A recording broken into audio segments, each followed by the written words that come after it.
We present Kenneth Williams, Derek Nimmo, Gyles Brandreth and Sheila Hancock in just a minute. And as the minute waltz fades away, here to tell you about it is our chairman, Nicholas Parsons.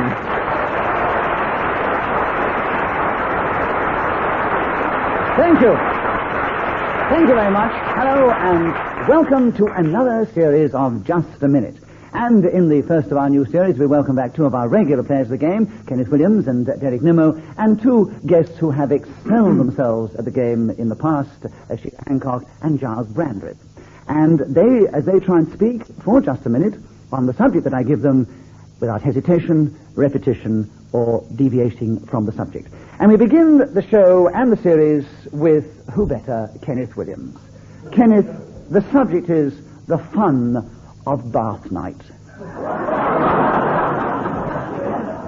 Will you tell us something about the fun of bath night, Kenneth, starting now? The fun of bath night lies in the fact that you sit in all this foam and soapy water, and you have this rubber duck and a loop. Sheila Hancock has Is shouted. this too little a word? Oh, far too little, Sheila. You haven't been with us for a long time. I have you? thought he said two dreadfuls before, but never mind, we'll let it go.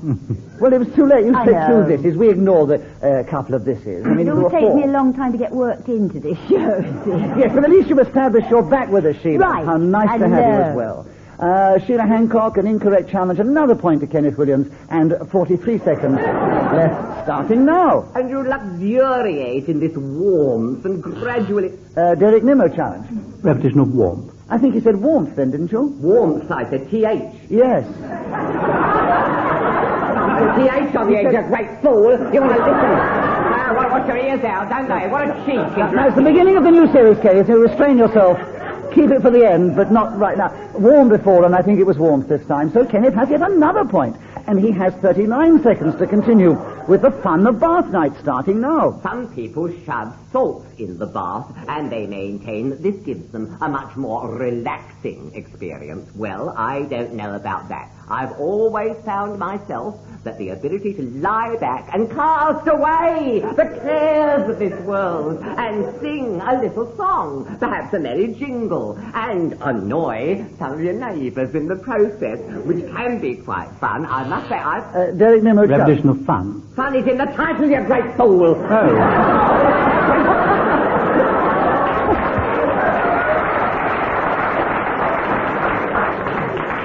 For those I of... mean, am I to sit here under these circumstances? You're winning points. You're winning points all the time, Kenneth. Yes. Yes. For those of you who may not have heard the program before, over the 15 years, you know, some of our listeners in Norway have only recently joined us.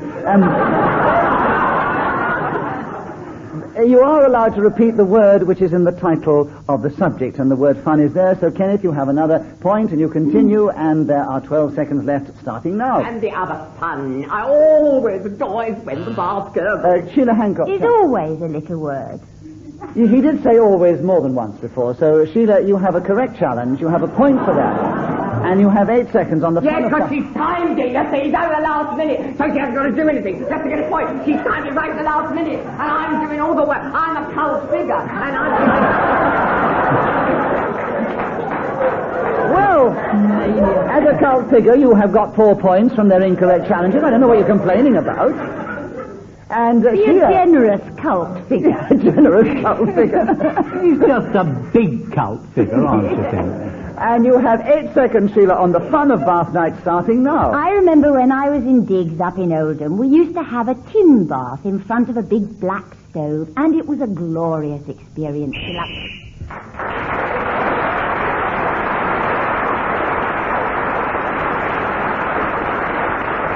When Ian Messiter, who invented this impossible game, impossible for the chairman that is, blows his whistle, it tells us that 60 seconds is up, and whoever is speaking at that moment gains an extra point. It was Sheila Hancock. She has 2 at the end of the round. Kenneth Williams has 4. Gyles, Brandreth, and Derek Nimmo have yet to I score. say, this is a rotten game. He worked very hard, and he only got 4, and I got half as much for doing nothing. I don't know. I think 4 for the amount of work he did was a fair average, Yes, actually. but I got 2 for doing nothing. You got in with only a few seconds to go. You see, that's one of the tricks. Derek Nimmo, will you take the second round? And the subject is Mary Rose, and you begin now. One of the earliest poems, or little jokes, I suppose it really was, that I remember was one where I used to say, Mary Rose sat on a pin Mary Rose, which I thought was hugely amusing at the time, although that was many years ago. Now, Cyril Berlin, who's a distinguished agent, was telling me that he went to see dear Arthur Astley just on the day when Mary Rose, the boat, of course, I'm now talking about, was brought out of the sea. And there was Big-Hearted lying there, having had this awful operation, and the man that I was telling you about said to him, "Did you see the ship Mary Rose come out of the sea?" Telling you about we've had twice. Yes, but let him finish the story. Oh, it's a charming story. When he's finished, I'll take the All point right, and the just phrase. But poor old Arthur had had this awful operation. He said, "Did you see Mary Rose come out of the water then?" Arthur said, "Yes." He said, "I found some of my old band parts on it."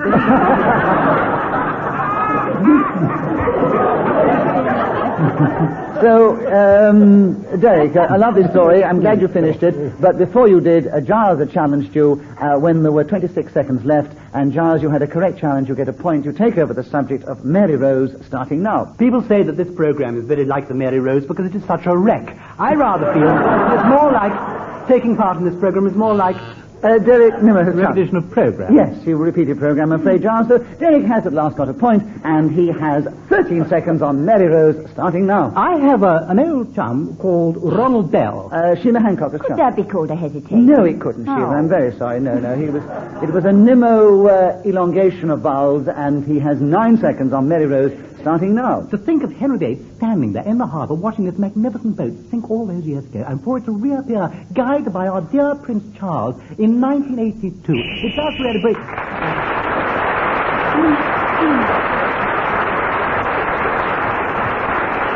So, Derek Nimmo managed to keep going then till the whistle went, gained the extra point. He's now in second place, one behind Kenneth Williams, and Gyles, Brandreth and Sheila Hancock are equal in third place. And Gyles, your turn to begin. The subject, chips.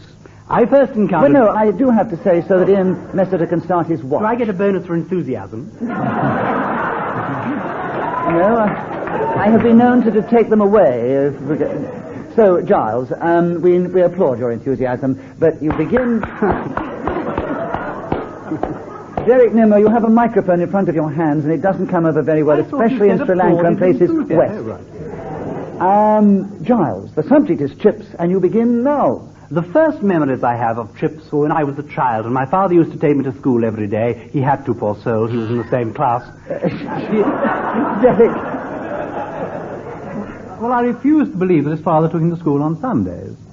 He couldn't have taken school every day. Oh, again you're being difficult. Every day, I assume from that he meant every day that was a school day. I have to tell you that my father was a deeply religious man, and of course I went to Sunday school as well.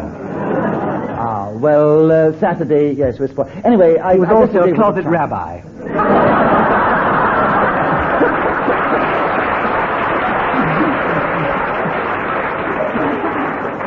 Giles, you have another point, and you have 53 seconds on chips, starting now. The place where we used to go to get our chips was a marvellous shop, now known, I believe, as the Chip Boutique, where you get... Sheila Hancock challenge. Well, you know he's pausing for a laugh, but you're not allowed to. Yes, you are. Who told you you're not But allowed? I've often been rung by you when I pause for a laugh. Why and you got an lay down the hesitation. law? I'm going home. I can't remember how to play this rotten game. I must say, he did pause for the laugh, and... Well, you want to and talk right through so the audience can't hear what he's saying? You should Is that what you mutter. want? You should mutter. I think one has to use a sort of dramatic license, and I think Sheila was a bit keen, so what I'll do is charge no points at all, but let Giles continue with 44 seconds left on chips, starting now. The very first film that I went to see when I was a child was a movie called Au revoir, Monsieur Fix. Derek Nimmo, his challenge. Repetition of Charles. Yes, I'm afraid so, when you were a child. And, Derek, you have the subject, 41 seconds, chips, starting now. Of course, chips something you can have on your shoulder, like Nicholas Parsons. And it really arrived in the days in California a long time, when the cowboys used to wander around with a chip up there, and if daring people to knock it off and challenging them to a fight if that happens. Very interesting. Of course, there are expressions like when the chips are down that are derived from poker. And if you ever played that game, you know exactly what it's like when those chips are on the table. Because, gosh, it is frightening, isn't it, when you think you might lose all that money and go home in a totally impecunious state. I am going to casino afterwards, and I can tell you, when my chips are thrust to the croupier, I know that the whole of my family's livelihood depends upon it. And I wait for the wheels to turn, and gosh, Lincoln, the fear, the sheer terror.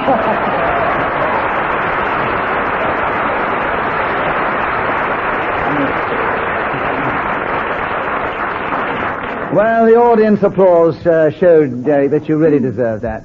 Oh, That was a pièce de resistance, a tour de force, a Nimmo pastiche. Oh, Nicholas, you are a charming fellow. What's that? And I'll give you a few of the chips on my shoulder because they suit you better than me. And, no, well done, Derek, and you've taken the lead at the end of that round, and Sheila Hancock begins the next one. Painting my toenails, Sheila. 60 seconds starting now. Having very plain feet, it is necessary for me to paint my toenails in order to make them look a little bit better. But it is a difficult operation because I am 5'8.5" tall, and my hands, even when hung down by my side, Gyles Brandreth. Hesitation, I'm afraid. I My think hands that- are even... Yes, I think that was the first hesitation of the series and, of course, of the program. So, Gyles, you have 45 seconds on painting my toenails. Starting now. I paint my toenails entirely. hesitate. No. He did think about it. Gyles, you're still painting your toenails with 43 seconds to go, starting now. The reason I paint my toenails is that I was brought up on the old adage that in this life you should try everything once except for incest and folk dancing, and consequently the idea of painting one's toenails is irresistible to me. The colour that I usually choose is cerise. I agree it is not a tint that would appeal to everybody, but with my particular toes it goes remarkably well. I've got an enormous big toe that occasionally I do little polka dots on in green and maroon, and I've got little beige bits for the bit at the end. Now, my toes... Oh, Sheila Hancock, Chap. You got it wrong because you got bits and bits. You see, it's plural. Well, you're going to pull yourself right in it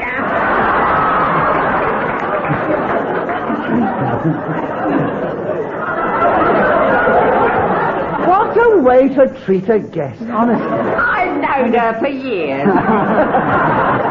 I used to go into her dressing room. I used to pretend I was dead and stand against the door and fall in. Yes, And then all she'd right. She'd say, oh, get up, you great nick. So Gyles continues painting his toenails for 15 seconds, starting now. For some years now I've been a subscriber to a magazine that is designed entirely for foot fetishists. It is called Amigo, and it gives you... Sheila Hancock is challenged. Deviation. Yes. Indeed, deviation, I'm afraid, is absolutely the word. But I Well, it was an interpretation of deviation, and as such, Sheila, we give you the benefit of the doubt because you've interpreted that particular penalty in another way, and you had 7 seconds painting my toenails, Sheila, starting now. My painted toenails proved an embarrassment last season at Stratford-on-Avon, where I was playing the part of Tamara, who is a savage Gothic lady, and completely...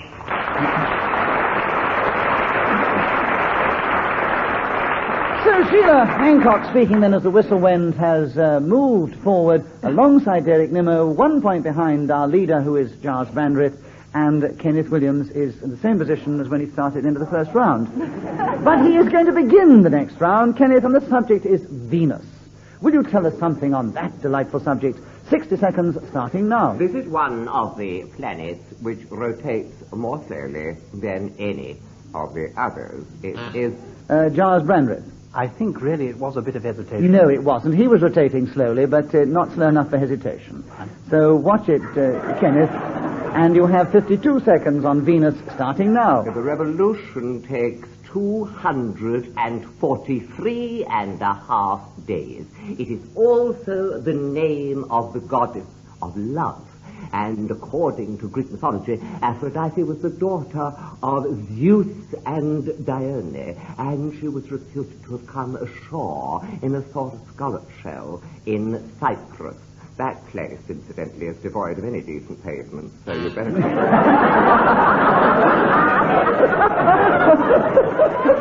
Oh, Gyles. Yes. I'm afraid there was deviation. Yes, there, it was the wasn't best there? deviation I've heard in the series. It was marvellous. Why do you think it's deviation? Because you were talking about Venus, you went off the pavements of Cyprus. Yeah, but I mean, if it's supposed to be her birthplace... Yeah, but there weren't pavements when she was around. No, she had this scallop shell up, So, Gyles, you have a point, and you have 18.5 seconds. Venus starting now. I once went out with a beautiful girl called Venus. It was she who introduced me to the Swiss kiss, which is a kiss through... Sheila Hancock, challenge. Well, I think that's both hesitation and possibly verging on deviation. Yeah, but we didn't hear what the Swiss kiss was. On 2 kisses. No, I tell you, it's a French kiss through which you yodel.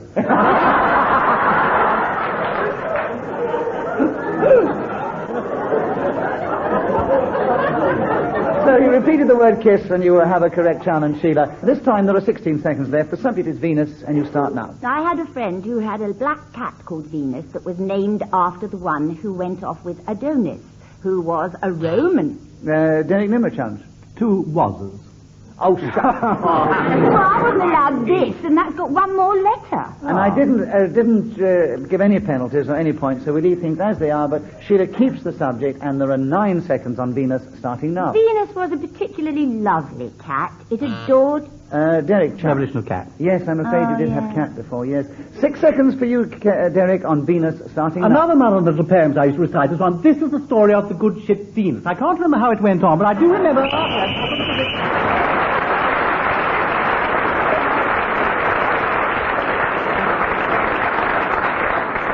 So it's a very even contest. Derek, Nimmo and Gyles Brandreth are equal in the lead, 1 point ahead of Sheila Hancock and 2 points ahead of Kenneth Williams, and Derek begins the next round. How to budget?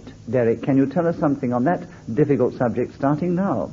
Budget, B-U-D-G-E-T, of course, derives from the old French word budget, which means purse. And because the charge of the exchequer in days gone by used to arrive at the house with a leather bag. And in this it contained all the documents of state, and therefore it was known as the budget. And it was really quite an interesting thought, isn't it, really, that all these years later... Gyles Brandreth. A couple of realists. There were a couple of realists, I'm afraid. Yes, Gyles, you have the subject of how to budget. There are 16 seconds starting now. I've always been a collector of unusual names, and I had a small bird that I used to know as Budget. It was actually just a very tiny budgerigar. And I called it that because I didn't really care about how it was spelt, because I'm not interested in that sort of thing and prefer to see a word done in any sort of way at all.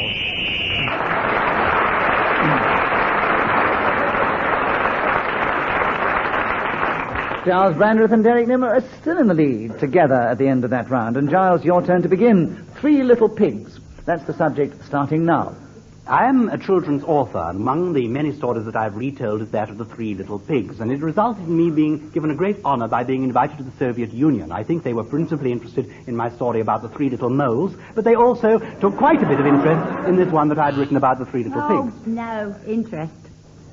It was interested before. Yes, I'm sorry, Sheila. So another point to Gyles and 45 seconds. 3 Little Pigs starting now. The 3 Little Pigs, when I took it over to the Soviet Union, and I ought to explain that this was... Derek Nimmo challenge. We're repetition of the Soviet Union. Yes, we can't have too much of that. There are 42 seconds of 3 Little Pigs starting now. You can't make a silk purse out of a sow's ear, or presumably a pig's ear. Now, if you've got 3 little pigs... Sheila Hancock challenge. Ear, representation of ear.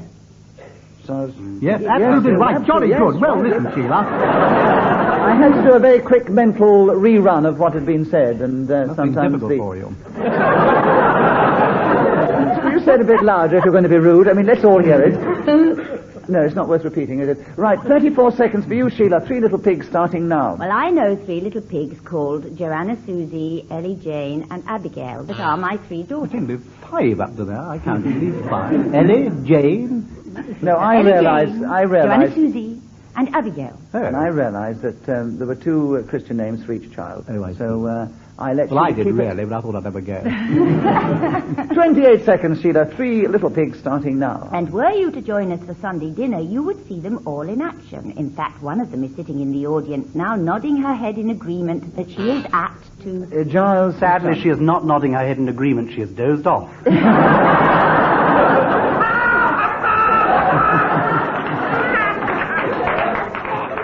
Well, as I can see that she's absolutely enchanted with what her mother is saying, and she has not dozed off, Giles, I consider that was an incorrect challenge, and Sheila keeps the subject, and there are 20 seconds, 3 Little Pigs starting now. It's getting awfully boring, but there was always a battle for the leftovers, and usually it is myself who wins, who's not included in the 3 Little Pigs. How... Derek challenge. Well, deviation, she's just admitted she's not talking about the 3 Little Pigs, she's talking about herself, which is not the subject on the card.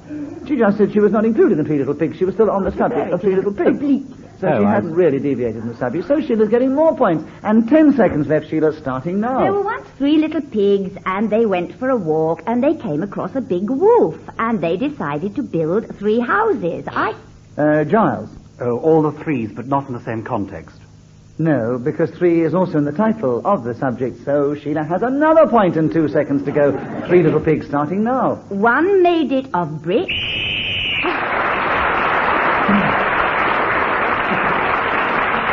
Those three little pigs took Sheila from quite a modest second place into the lead. 1 point ahead of our 2 second place, Derek Nimmo and Gyles Brandreth, and Kenneth Williams is still trailing a little. Sheila begins the next round, and the subject is keys.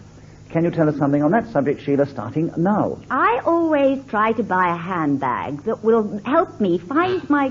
Gyles. Hesitation. I think I would agree with that. So, keys is with you, Gyles, and there are 55 seconds left, starting now. When I was 21, I was given a giant cardboard key on which were printed the words, "Don't worry if your job is small and your rewards are few. Remember that the mighty oak was once a nut like you."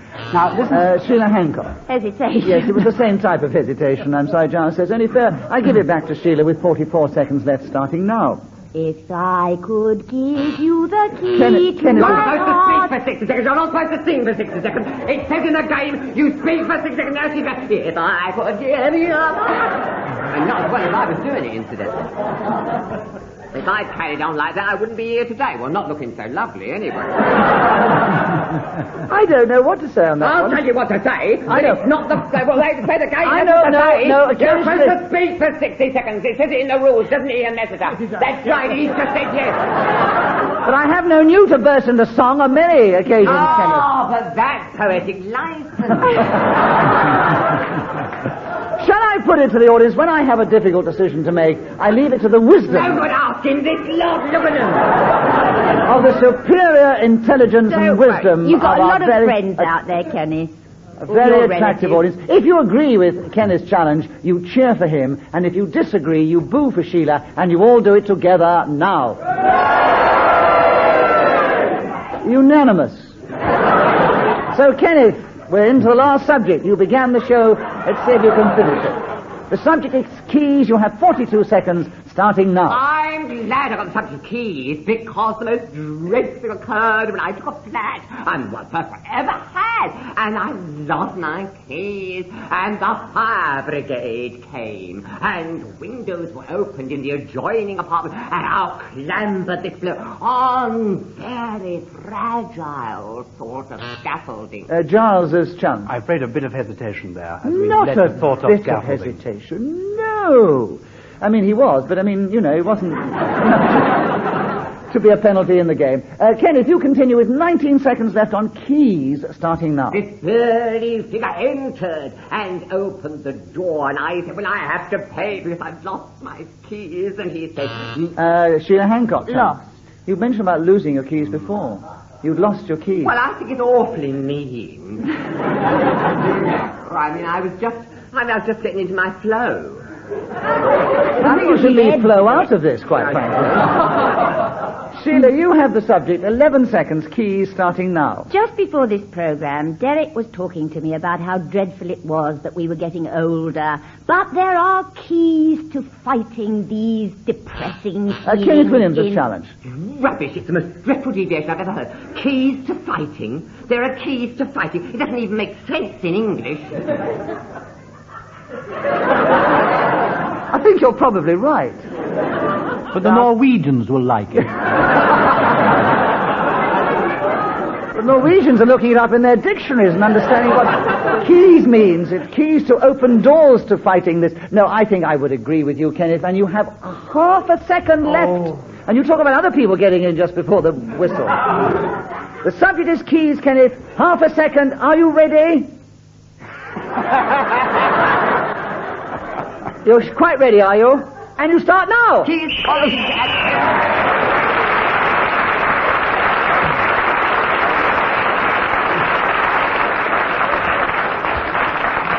Well, we have finished the contest this week. That last laugh, by the way, was Kenneth put so much into that last second, he threw his hair all over the place. He's now combed it back into the same golden lock. And Kenneth started the show with a flourish. He finished the show with a flourish, and how better to finish just a minute. He's still in fourth place, and but he does finish only 1 point behind Derek Nimmo, third, who's only 1 point behind Gyles Brandreth in second place, who's only 1 point behind this week's winner. She came yet again to triumph in just a minute, Sheila Hancock.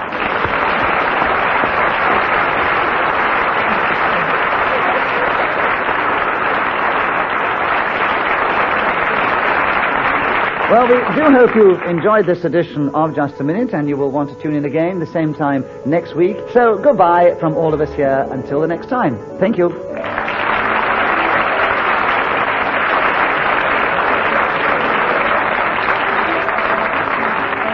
The chairman of Just a Minute was Nicholas Parsons. The programme was devised by Ian Messiter and produced by Pete Atkin.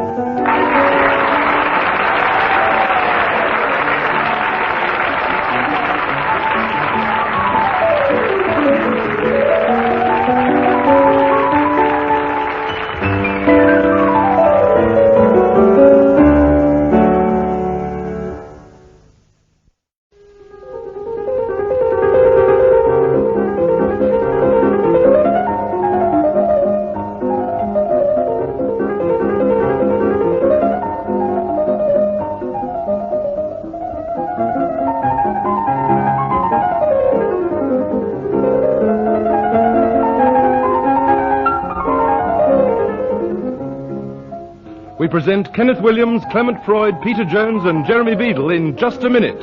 And as the minute waltz fades away, here to tell you about it is our chairman, Nicholas Parsons.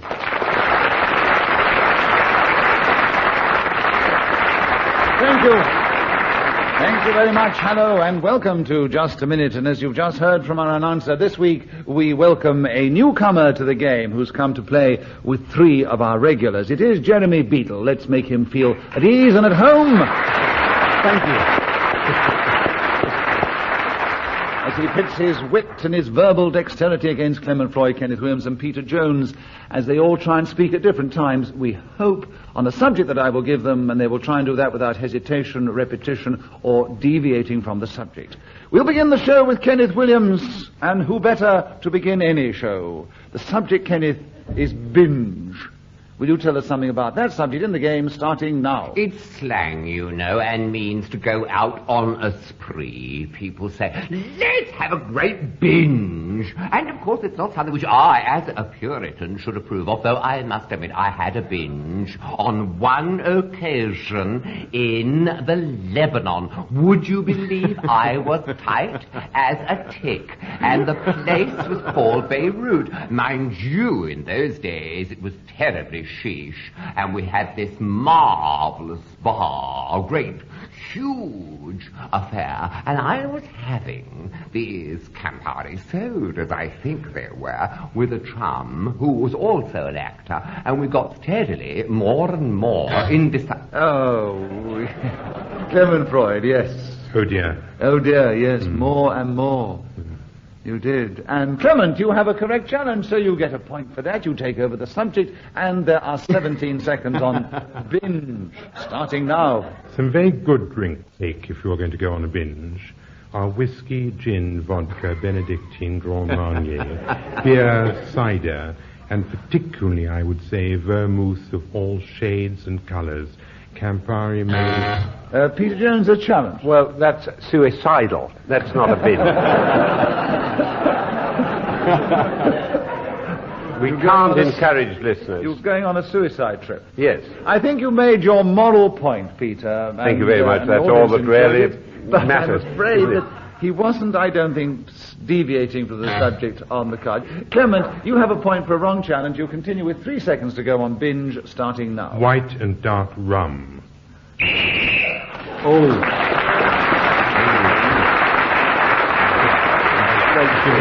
Giving people a chance. When Ian Messiter blows his whistle, it tells us that 60 seconds is up, and whoever is speaking at that moment gains an extra point, and it was Clement Freud who is the only one to have gained any points in that round. Peter Jones, will you take the next round, the subject, achievement? Will you tell us something about that in the game, starting now? Well, achievement has nothing to do with success, necessarily, or fame, or acclaim, because it is something that you feel you have achieved. If you've achieved... Well,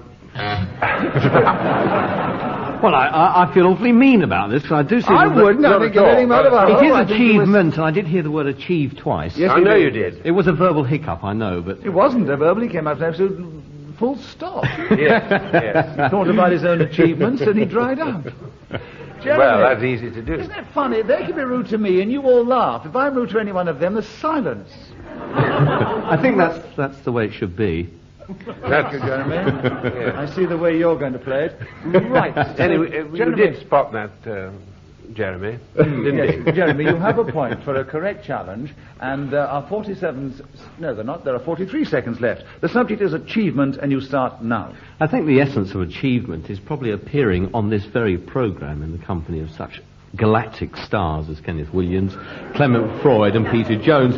However, the greatest achievement of all must be the chairman himself, Mr. Nicholas Parsons, who sit there with that Mekon-like thoroughness where he achieves, in more than one sense of the word, the essence... I've done it, haven't I? Thank you. You should have kept going. I'd allowed you to carry on, you know.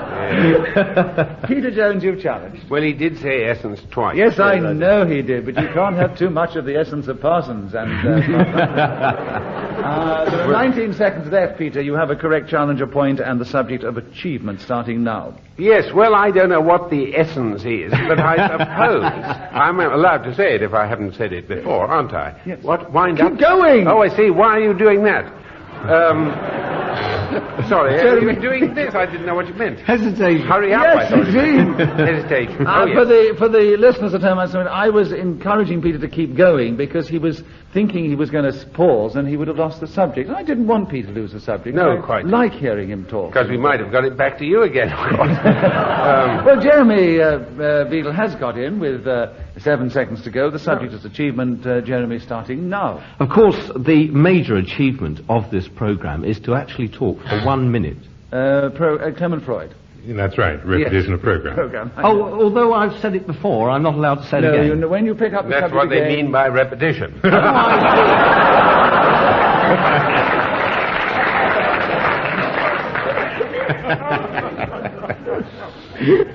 So, Clement, you have a point, a correct challenge, and 2.5 seconds on achievement starting now. Jeremy. Hesitation. Yes, I'm going to give it to you.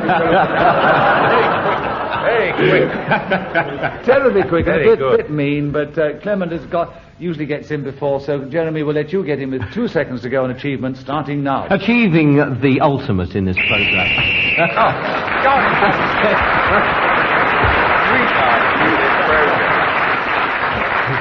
So Jeremy Beadle, our guest, was speaking then as the whistle went, gained that extra point, and he's now equal in the lead with Clement Freud, and Clement begins the next round. The subject is sword swallowing. Will you tell us something about that? The audience laugh. They maybe feel it's not particularly your scene, but can you talk on the subject for just a minute, starting now? There's an old English saying that one sword swallower doesn't make a summer, which I think is actually quite untrue. I have never swallowed swords myself, but use the word sword swallower as a typical example of English orthography. Jeremy Beadle challenge. Repetition of the word English. There's an old English saying. That's right. Absolutely Yes, you don't need to tell me. I do it. Oh, sorry. I do quite beg your agree, pardon. Jeremy. Very good. Very It's just- good, yes. It's just enthusiasm that's getting to He me at the also moment. repeated, I often get letters about this, but it's not my job, he repeated the word swallower. The subject on the card is sword swallowing. Swallowing. Yes. So there are 41 seconds just for dyslexic. you, Jeremy, on sword swallowing starting now. The art of sword swallowing will be traced back to medieval times, where fakirs would be able to swallow immense swords of great lengths. However, currently the great Stromboli holds the record for sword swallowing, wherein he swallowed 13... I said swallowed twice. Isn't anybody going to say... Thank you very much indeed. Jeremy, they don't play it like that. Well, they don't play it in a sporting way and say, I made a mistake. They go on. I do. And then they scream if they're picked up on it. So, it looms heavy over you. yeah, who pressed the buzzer then? I did. You did, and your challenge is... He repeated it 3 times. Yes. You were very kind. You the need second to time. rub it in. 20 seconds for sword swallowing, Clement, starting now. These days, swords, which were swallowed, tend... Jeremy... He must have swallowed said before. swallowed, No, I because didn't. if you remember No, he last said time- swallower before, he didn't say did he? swallowed. Oh, all right. He said swallower before, and he said swallowing, but he hadn't said swallowed.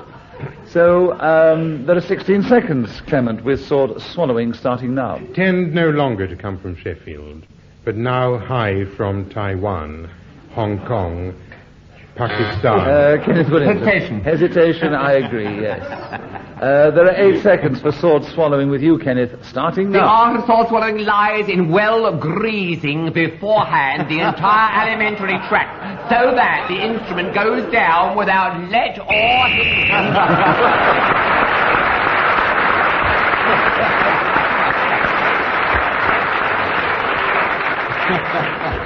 So Kenneth Williams was speaking as the whistle went, gained that extra point. He's now in a strong third position.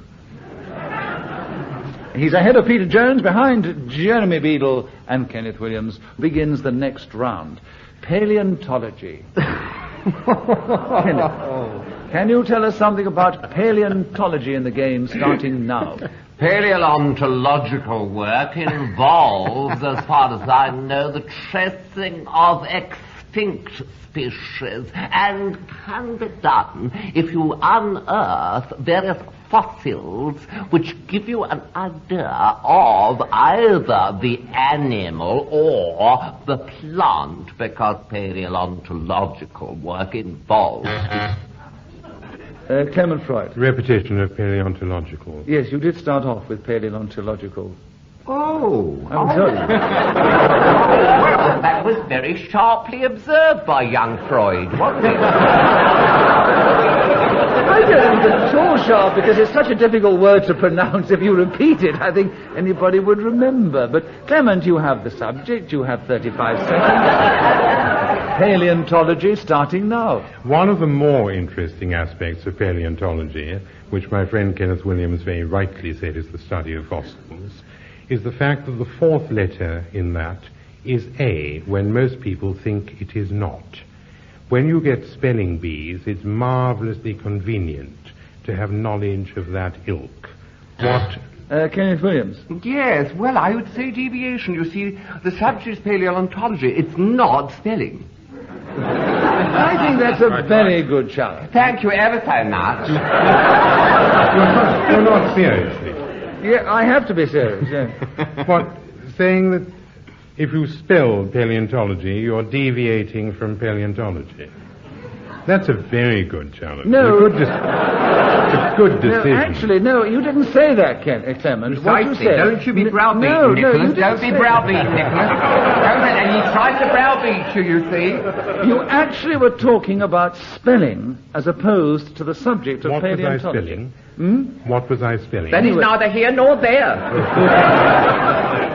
And anyway, the fourth letter was an O. I always thought the fourth letter was an O and not an A. But exactly. Brilliantly observed. Why nobody challenged on that? Kenneth, you're back on the subject that you started with. 15 seconds on paleontology starting now. One of the most interesting aspects of paleontology was when some men dug up some skulls and bones and said it was Piltdown Man, and everybody believed them, and it was a hoax. My dear, these bones were old animals. No, Jeremy, your light came on before the whistle. What is your challenge? Repetition of bones. Yes, you did have bones before. Well, I think he's got great temerity. He's got sharp ears as well. You have 1/5 of a second. So if you can keep going for 1/5 of a second on paleontology, you start now. Dawson! Clement Freud challenge. Hesitation.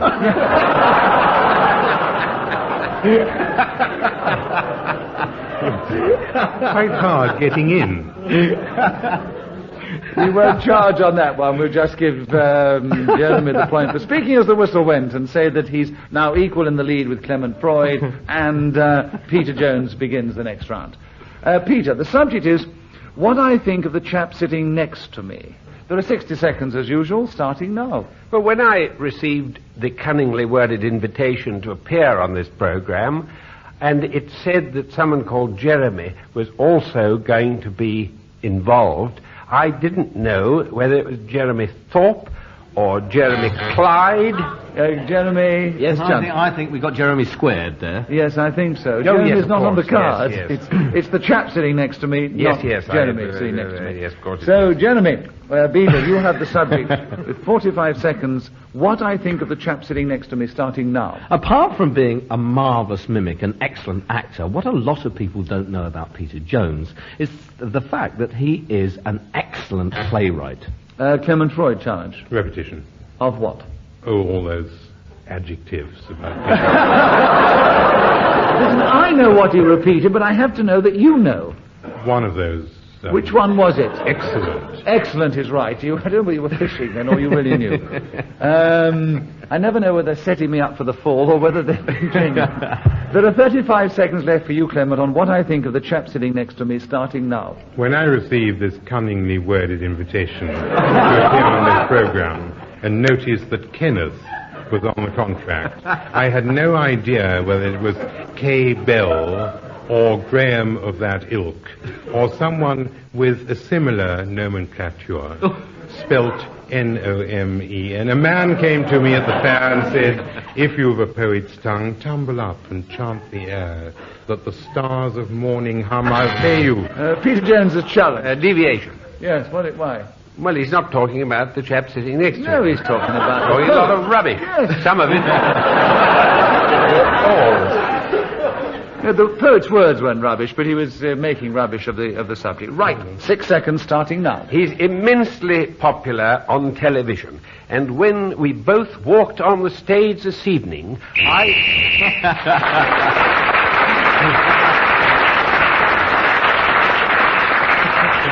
Well, at the end of that round, Peter Jones gained a number of points during the round, and one for speaking as the whistle went. He's now only 1 point behind our joint leaders, Jeremy Beadle and Clement Freud. Kenneth Williams is not very far behind. Don't laugh. He's doing very well. Clement, your turn to begin. The subject is cave.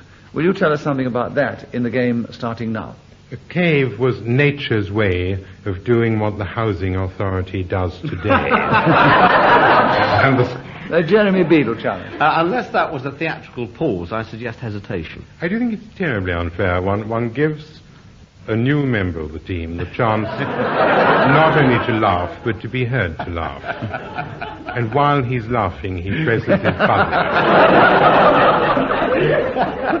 I retract my objection. You can't retract. All right, then I want chairman to decide. No, you're not to decide it. The chairman's to decide it. That's what Nicholas is here for. That's what Nicholas is paid for. And a vast sum of money it is. I found out to my chagrin. My chagrin was showing. They said, here, we can see your chagrin. Kenneth, Clement Freud, I don't consider it was hesitation. You keep the subject. There are 54 What's seconds. the subject again? I'm about to give it to you. The subject is cave, and you start now. Speleology is the study of caves, and the fourth letter of that word, unexpectedly, is an A. And I thought you ought to know, just in case you get it for some sort of quiz, when you will win. Jeremy Beadle. So I'm not sure, but this is deviation because the fourth letter of neither cave nor speleology is A. You're quite right. That's deviation. It is deviation. Oh. No, in that case I'll shut my door. You'll be awfully sorry when you look it up in a dictionary. That is speleology, but this is speleology. This is what you said. Another subject is cave. You didn't. You said the fourth letter, which is L. Quite right. So, thank you, Clement, because sometimes you look with such intimidating brilliance that one wonders, you doubt your own knowledge on occasions. There are 37 seconds for cave with you, Jeremy, starting now. The most interesting cave that I know is Tom Cave, a man of stature, style, and cunning. A born footballer, he was raised to become a parachutist, but failed in the first ever test that he did when he jumped from only 4 feet and broke his leg. However, Tom Cave... Clement Freud, chance. Repetition of Tom. Tom, you see, the subject is cave.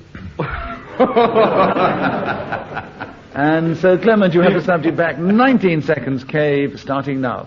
KV, spelt C-A-V-E, is the sort of pointless try that school children have adopted to say that someone in authority is coming and whatever it is that they might be up to. Kenneth Williams. This is a wanton generalisation, and as such, it's appalling deviation. I was at school, and when we were frightened someone was coming, nobody said KV at my school, and he said all schoolboys do. Well, they certainly didn't when I was around. Clement, Kenneth, are you challenging on the fact that KV has got no association with cave? Oh, that's right. That's what I meant to say. Yes. That's right. That's what I meant. In which case you have the subject. Oh, thank you, yes. And there are 8 seconds on cave starting now. Cave means to flag. When they say the whole thing will cave in, they mean that it no longer has to be. And that is one. So at the end of that round, Kenneth Williams, speaking as a whistle, and gained an extra point. Yes, go on, I'm in the lead. He's still in 4th place. Oh. But he's not far behind Peter Jones, who is only 2 points behind Jeremy Beadle, and he's 1 behind our leader, who is still Clement Freud. Jeremy, it's your turn to begin, and the subject is odd facts. Can you tell us something about those in the game starting now? According to my visiting card, I'm a curator of oddities. I collect odd facts. However, I never call my curiosities facts.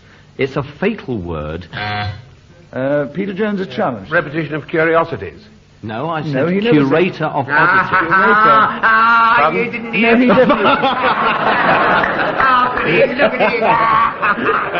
Oh, I thought he said he was a curator of oddities. No, curator, collector, and curiosity. Oh, I see, yes, I beg your pardon. So, there are 49 seconds on odd facts starting now.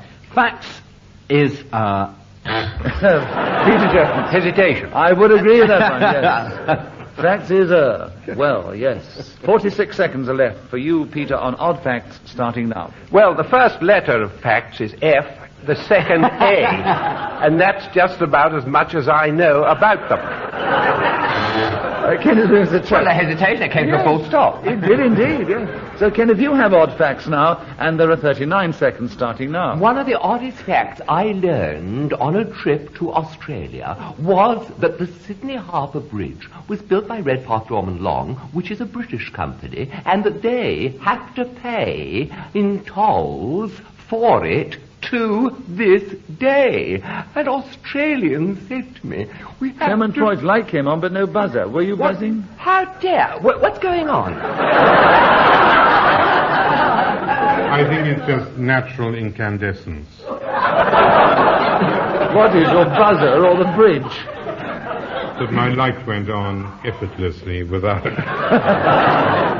So you weren't actually wishing to interrupt him? I did.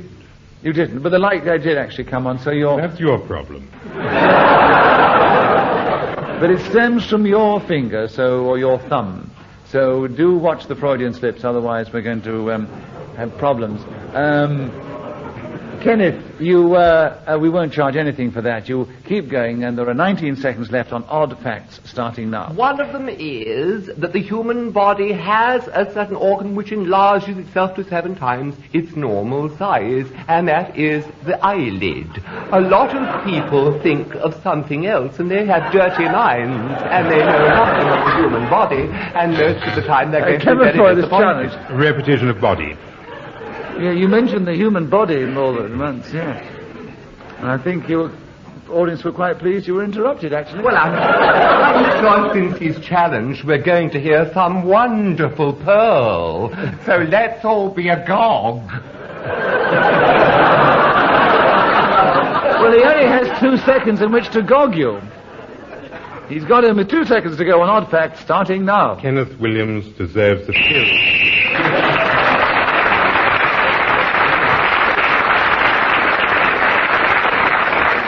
So Clement Freud increased his lead at the end of that round with 2 more points, and Kenneth begins the next round. The subject, Kenneth, what I should have done when I was 18. That is the subject on the card. Can you talk on that now in 60 seconds, starting now? I should have got myself a proper education.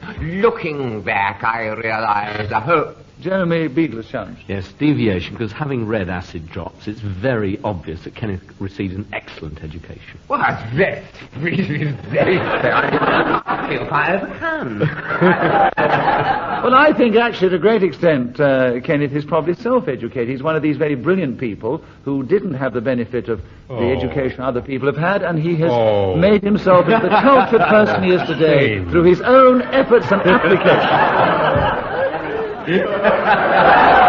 Yeah, well... So I disagree with the challenge. What I meant, you see, was formal education. I know you meant formal education. I know what you meant, Kenneth. So I disagree with the challenge. You have another point, and you have 56 seconds on what I should have done when I was 18, starting now. What I should have done when I was 18 would have been found out about the etymological ramifications, apropos Latin and Greek, because one of the most interesting things I find is the...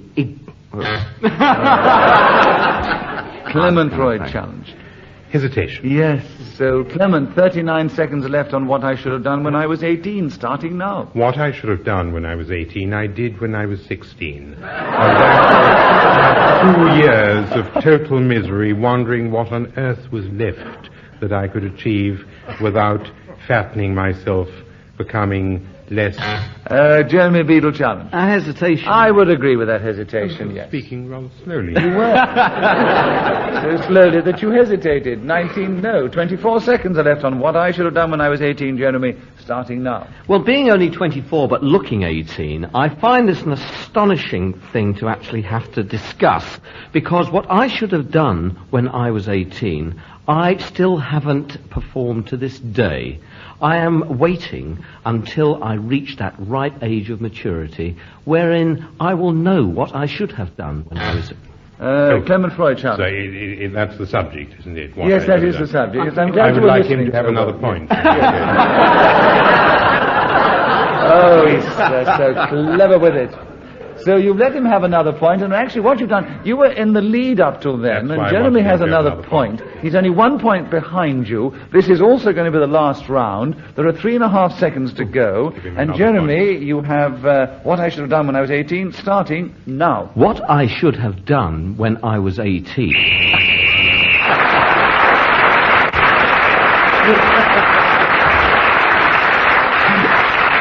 A lesson there learned from Mr. Freud and Mr. Williams. Yes. And I think you've learned how to play this game, or the way they play this game, very rapidly, because you've come out in your first attempt very, very admirably right on top there. But let me just tell the listeners and our audience in the studio that in this contest this week, Kenneth Williams finished only just in 4th place behind Peter Jones, but they were both a few points behind joint winners this week, Clement Freud, alongside our first-time guest, Jeremy Beadle.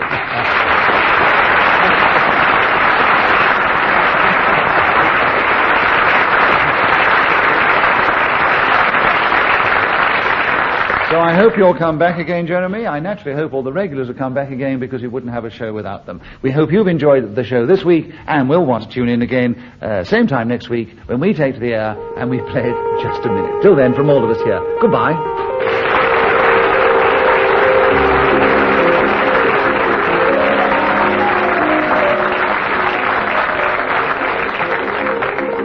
Chairman of Just a Minute was Nicholas Parsons. The program was devised by Ian Messiter and produced by Pete Atkin.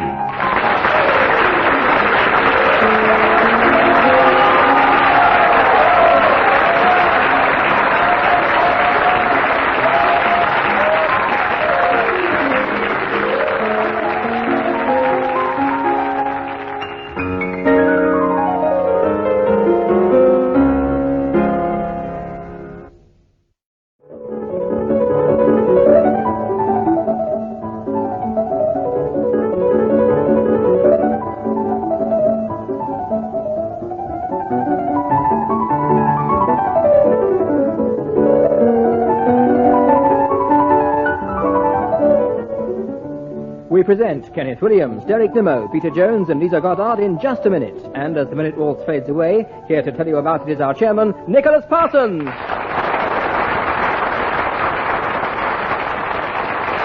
Thank you very much. Hello and welcome once again to Just a Minute. This week, as you've heard, we welcome 3 of our regulars, and we welcome a beautiful lady guest who has never played the game before and has come nobly to do battle against these 3 Trojans of Just a Minute, and her name is Liza Goddard. Welcome, Liza.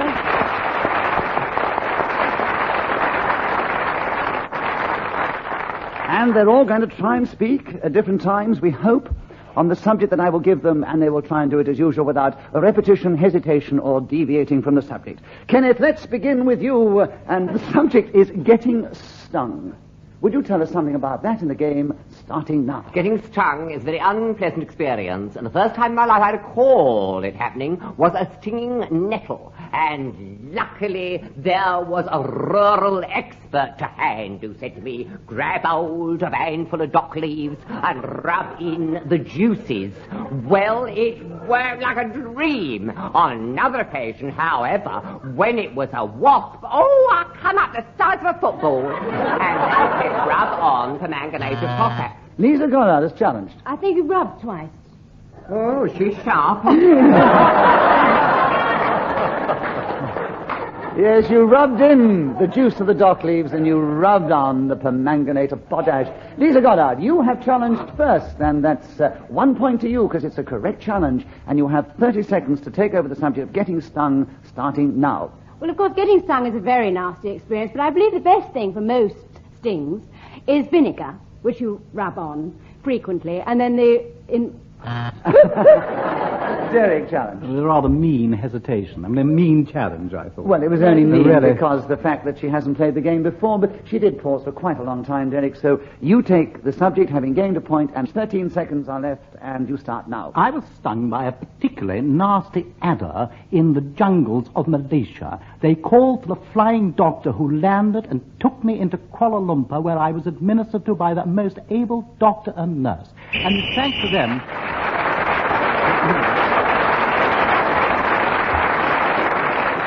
When Ian Messiter blows his whistle, and he does it with fire and panache, it tells us that 60 seconds is up. Whoever speaks at that moment gains an extra point. It was Derek Nimmo, and of course he has the lead at the end of the first round.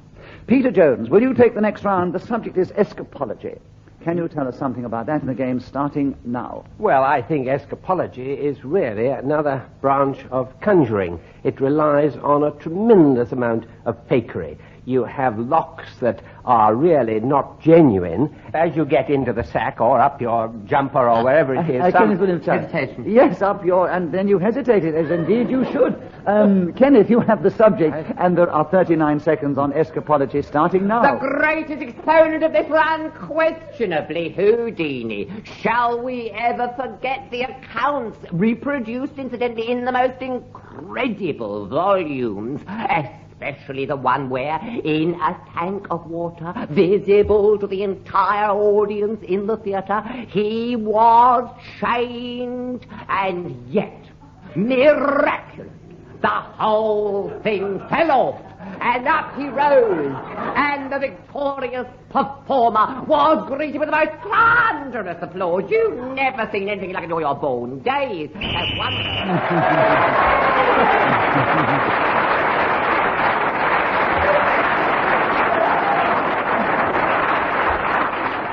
Well, the audience appreciation is enough to show how much they admired the way you handled that one, Kenneth, and kept going, almost pausing but never quite tripping into it. And so you were speaking as the whistle went. You gained another point, and you've doubled your score. Yes, I'm in the lead. No. You have 2 points, and you're one behind Derek Nimmo, who's in the lead. Liza Goddard and Peter Jones have one apiece, and Derek begins the next round, the subject, mending a puncture. Derek, tell us something about that in 60 seconds, if you can, starting now. Mending a puncture is a singularly dreary subject to be given on Just a Minute, but if I do have to mend a puncture, I go first of all to the boot of my motor car, and there extract the tools that are required for this operation. Then I place the jack under the car and put... Kenneth Williams. Car twice. Yes, you mentioned the car before, so Kenneth, listening. with tremendous aplomb this week. 43 seconds on Mending a Puncture, Kenneth, starting now. You take hold of your inner tube and, with a pail of water, which it's advisable to have handy, you then discover what is the area which is actually leaking. If you don't find that out, you might as well give up from the start. But having ascertained this particular part of the tube... Yes, Derek, we know this. Elongated and double tube. No, the first was inner tube, which is hyphened. No, it's not. It's not. you can wriggle like that. He's thrown himself in abandonment onto Liza Goddard, who's sitting beside him, much to her embarrassment. The way he pulled out the tube, realizing the mistake, you should have carried on, Kenneth. So Derek has the correct challenge. 14 seconds, Mending a Puncture, Derek, starting now. I take the spanner and remove the bolts from the wheel. Then I remove the rubber omnibus. Peter Jones, a challenge. 2 removes. Yes, that's Repetition. right. And very devious, I thought, trying to use a spanner on the bolts of your car. I mean, one of those things would have been much better. Not very good on radio. It's not very devious at all. Of course you can use a spanner. What is the subject? It's a long time. Mending a puncture, that's the subject, you great fool. You should listen. What was that, Kenneth? Oh, dear. He can't hear, you know. There are 7 seconds for you, Peter, on Mending a Puncture, starting now. When I was at school, I used to mend my punctures by the light of an acetylene lamp, which was a very primitive affair. It was difficult.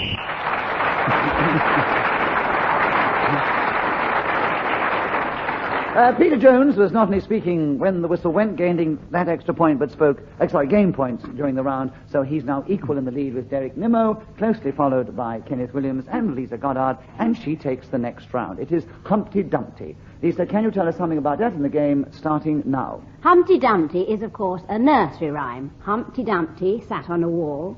Humpty Dumpty had a great... Oh, Peter Jones is shut. Sorry, something the matter with my hand. It just seems Oh, come off it. You suddenly realize Humpty Dumpty was the subject. Yes, I She's did, allowed to indeed, repeat it, yes. yes. Not indefinitely, but she can repeat it 2 or 3 times. Yes. So, Lisa, you've done well up to now. There are 52.5 seconds left on Humpty Dumpty, starting now. Great fall. All the king's horses and all the king's... It's a miserable game, isn't it? Yes. It's ghastly. Derek Nimmo, you have Repertoire, Humpty Dumpty and you have 49 seconds starting now. Of course, actually, Humpty Dumpty sat on the wall is a riddle, the answer to which, as you all know, is an egg, which isn't very exciting, but in times gone by, they thought this was quite amusing, like why did the chicken cross the road to get to the other side? All those other little jokes that children particularly enjoy. But there is some historical evidence that the original Humpty Dumpty was Richard III, who, if you remember... Liza Goddard, challenge. No, it was George III. Yes, you're right.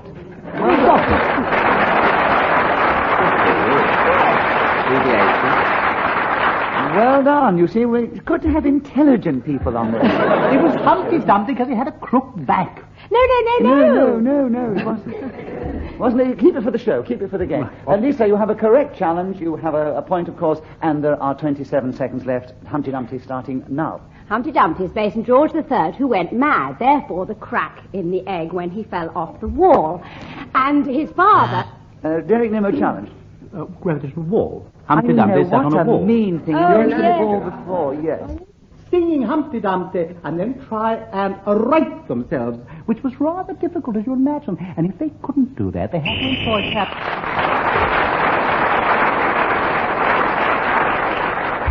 So Derek gained more points in that round, and he's increased his lead, and Kenneth Williams begins the next round. The subject, Kenneth, Rome. Can you tell us something about that capital city in 60 seconds, starting now? Well, it's built, as you know, on 7 hills, with the Vatican as, I suppose, the jewel in the architectural crown. One thinks of that dome on which Michelangelo worked so assiduously, and Tomasieri, who took over the incredibly intricate planning required for it. Almost equal, in fact, to the dome. You fell into it, didn't you? They're all fools, you see. They're fools. They fell into it. That's what I said, don't again. I was borderline whether they, you'd said it or not, but I think we'll give you the benefit of the doubt. I kept going into domes. Didn't he? There has to be a new rule. Don't argue with the chairman. Don't argue. The chairman's pronounced judgment. Yes, and the chairman's brilliant, isn't he? That's right. Yes, and there ought to be a rule. Be quiet, I will not have the chairman's ruling vote. You shouldn't be allowed to go. If it comes to elongation of vowels, mate, you take the biscuit. I've never seen anyone out like you do. You have all that stuff about the women with escorts going,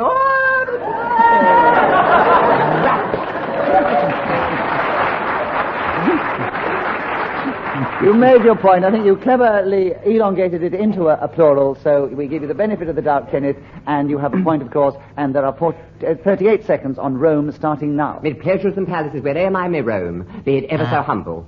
Derek Nimmo challenge. Palaces. I never said anything about palaces at all. You're making these things up, aren't you? Trying to put me off. Well, it won't work.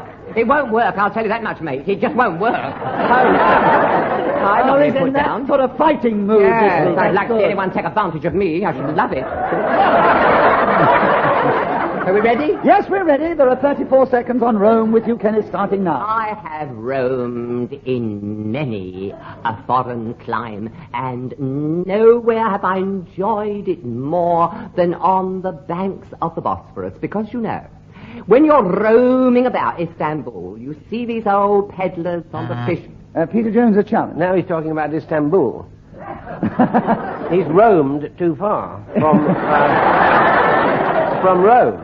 Well, no, the subject is Rome, and it's how you wish to hear it on your ear. So you can talk about roaming or the city of Rome. Yeah, but he was talking about the city of Rome, obviously the seven hills. hills. He's now talking about roaming. He's Hills. established that he's roamed down to the Bosphorus and he's roamed this way. I don't know how you put up with them, Nicholas. I really don't.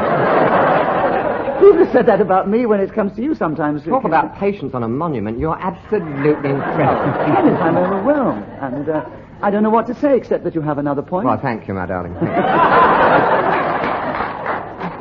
And you keep the subject. And I wish you'd keep your private life to yourself. And there are 17 seconds on Rome starting now. It was the scene, of course, as we all know, of that outrageous attack upon the pontiff. And one of the delightful things... Peter Jones, a challenge. Was he attacked in Istanbul? No, he was not attacked in Istanbul. But what is he talking about, Rome or Istanbul? He's talking about both. He's taken the subject of Rome as the city and roaming, and you can go whichever way you like, as long as you don't deviate from the subject. Kenneth, you were not deviating from Rome, and there are 11 seconds left, starting now. One thinks of Marcus Aurelius sitting there watching those incredible spectacles in the arena, when, incidentally, Hadrian was forced to watch the same thing he said he'd prefer to Beadle. And I don't blame him.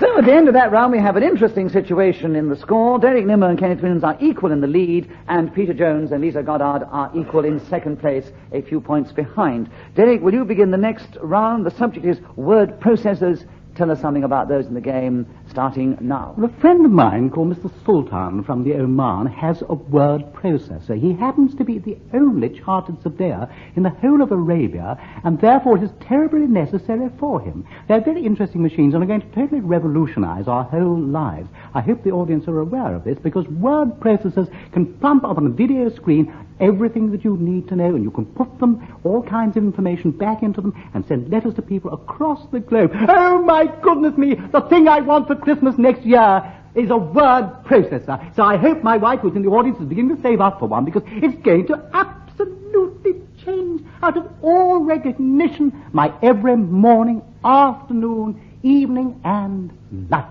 Because when I have my word processor, I'll be able to feed into it A, B, C, D, E, F, G, H, I, J, K, L, M, N, O, P, Q, R, S, T, U.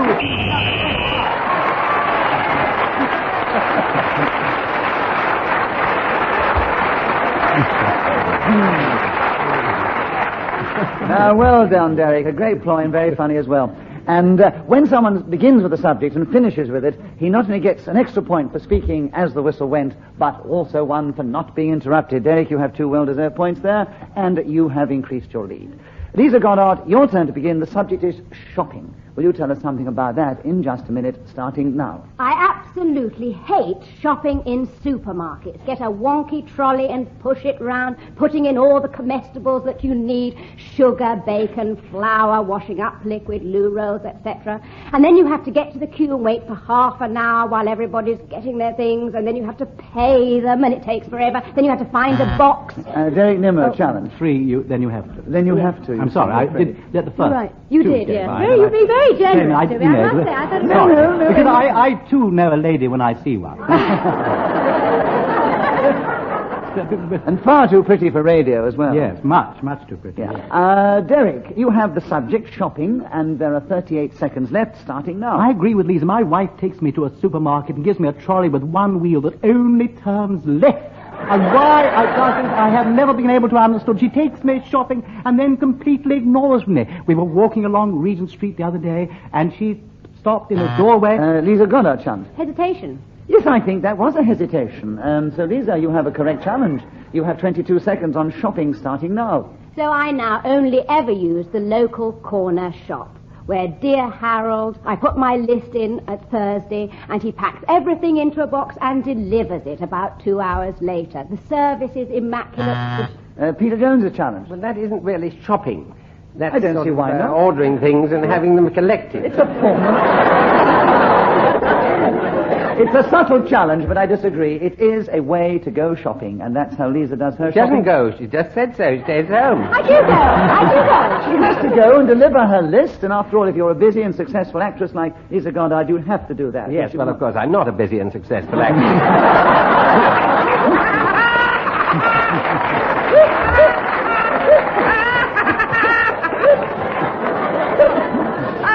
In a wig and high heels. Trolley. Oh, it's terribly funny, isn't it? Take his list into the corner shop as well. Be a surprise for Harold. I'd like to see Harold call on you as well. There are 8 seconds left, Lisa. You keep the subject shopping starting now. Whereas shopping for clothes is really very pleasurable. You walk in, particularly in a big clothing store.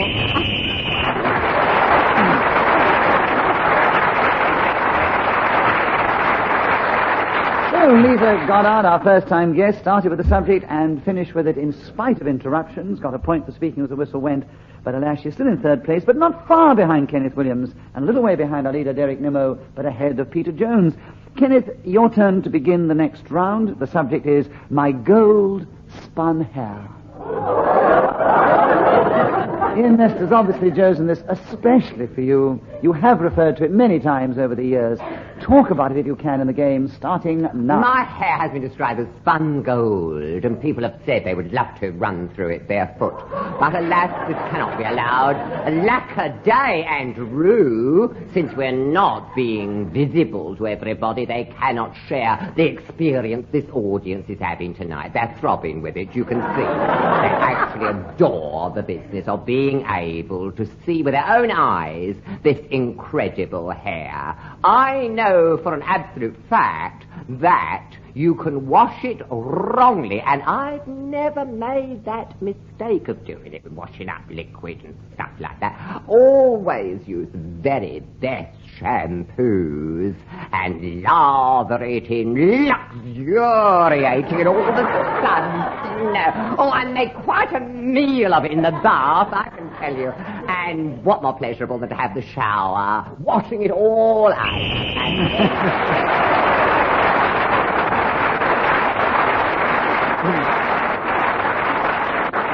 Well, that must be quite a unique situation with somebody starting with a subject and finishing with it twice. Especially when he's grey.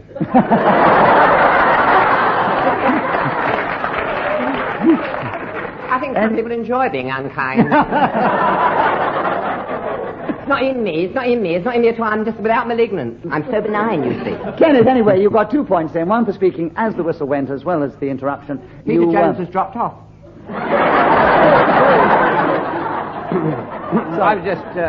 for not being interrupted, I should say. And you are now in second place, one behind Derek Nimmo. And Peter Jones begins the next round, and the subject is Alternative Methods of Transport. Peter, will you tell us something about that in just a minute, starting now? Well, failing a pony and trap, which I should rather like, but it would be unkind to the animal in London, I suppose, would be an electric car. That's what I think I'd like, with a battery which would charge during the night, and then I could nip out in the morning with this little car.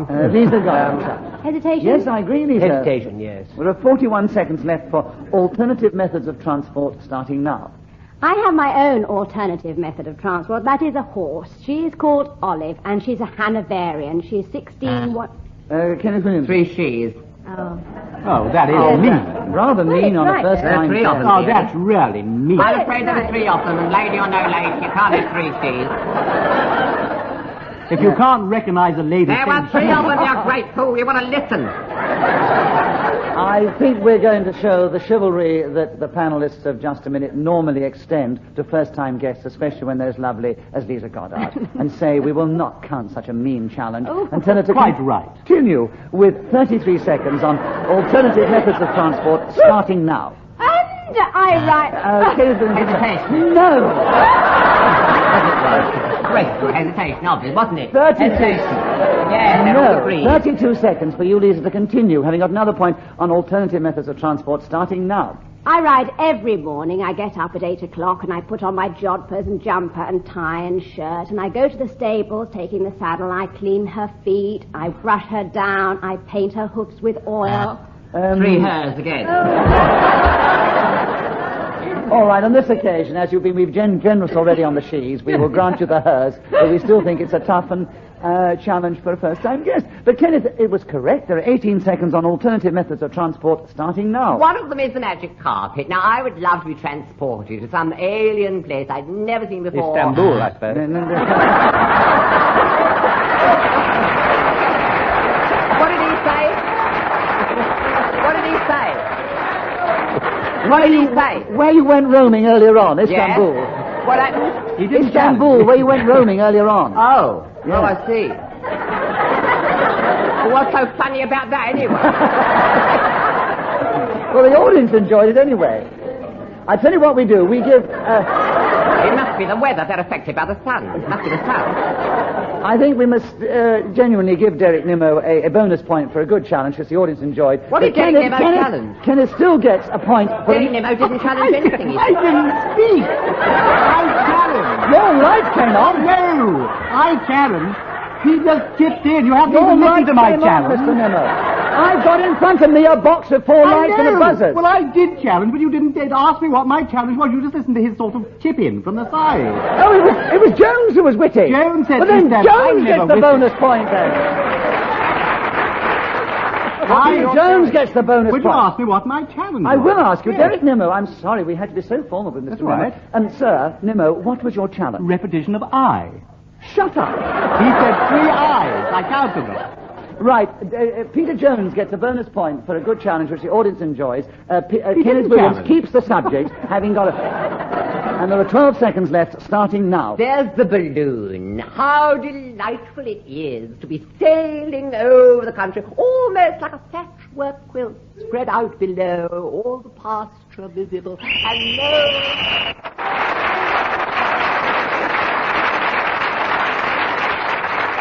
Well, Kenneth Williams was not only speaking when the whistle went. That must mean I'm in the lead. It must mean I'm in the lead. And I, what's the mark? Oh, control yourself for a few moments. I've got to wind up. I got it all worked out in my mind how I was going to say it. It's all gone now. I was going to say that Kenneth Williams not only brought that round to an end with great style, but he's brought this particular program to an end. He started this particular program, he finished this particular program, and he's also finished up our winner. But before you applaud him, let me tell you that Peter Jones finished up in 4th place, a few points behind Liza Goddard, our first-time guest, who got a lot of points, and she was only 3 behind Derek Nimmo, but he was 2 behind this week's winner, the man with the gold-spun hair, Kenneth Williams.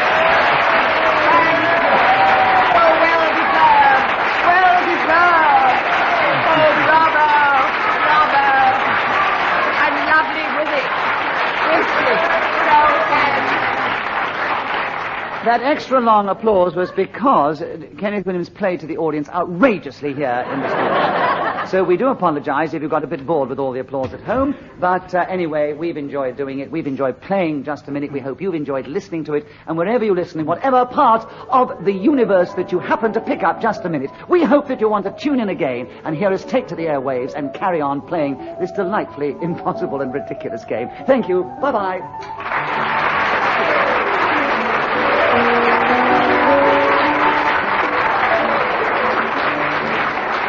The chairman of Just a Minute was Nicholas Parsons. The programme was devised by Ian Messiter and produced by Pete Atkin.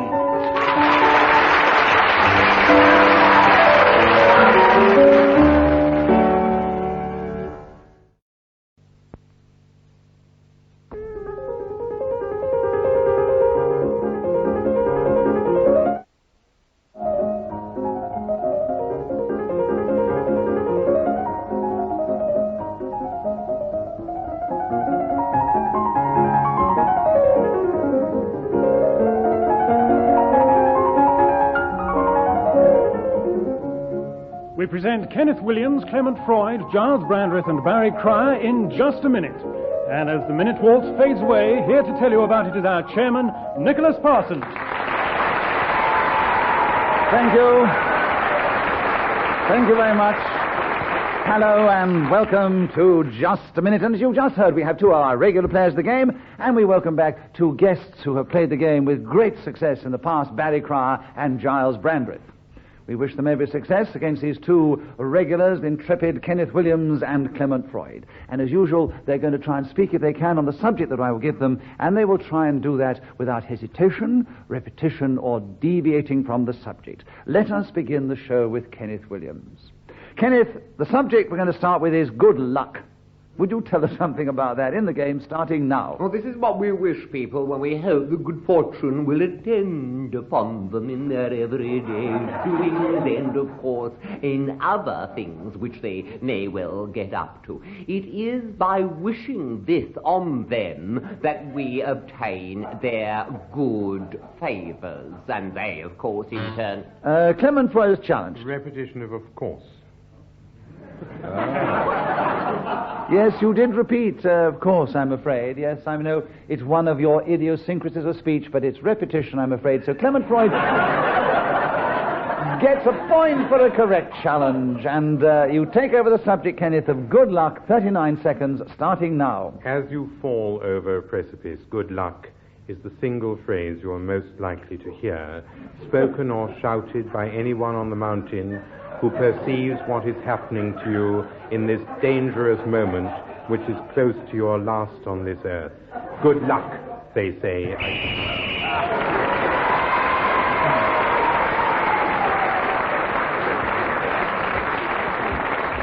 When Ian Mester blows his whistle, it tells us that 60 seconds is up, and whoever is speaking at that moment gains an extra point. It was Clement Freud. He has the lead at the end of the round, and Gyles Brandreth begins the next round. 60 seconds, Gyles, on how to upset the man next to me, starting now.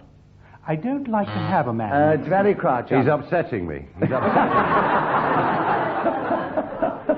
me. Flippant. Just calculated to rattle him and give him a point. Right. No, we'll give you a point for a nice challenge, a nice little bonus for you, but Gyles keeps the subject, and there are 58 seconds on it, starting now. I have a little trick in order to ensure when I go by public transport that I don't have anyone sitting next to me. I get into the corner of the carriage, and when anyone looks as if they're going to come and join me, I don't say... Kenneth, challenge. To anyone. Anyone, get into the corner of the carriage, anyone, and don't like anyone next to me. Yes, Kenneth, 50 seconds on how to upset the man next to me, starting now. One of the most obvious ways, of course, is to smell. Now then, lessons of smelling, and it can be done with very bad breath or by carrying offensive vegetables in a state of very near decay. I have done this, and it's worked like a treat. On aeroplanes, I know a bloke who actually carried vegetable soup and then put it in an airline bag, and everyone thought it was come together because when he actually ate it on the plane with a spoon, people thought, how revolting, you know. And it certainly ensures that the seat next door doesn't stay occupied for very long. On the other hand, it does stigmatise you because you're immediately thought of as antisocial. People say, oh, a horrible person. Oh, I can bear sit next to him. Oh, it's terrible stink. Oh, disgusting. And of course it ensures that who don't really have enough popularity in certain public transport areas, or indeed any other areas. In the drawing room, it's...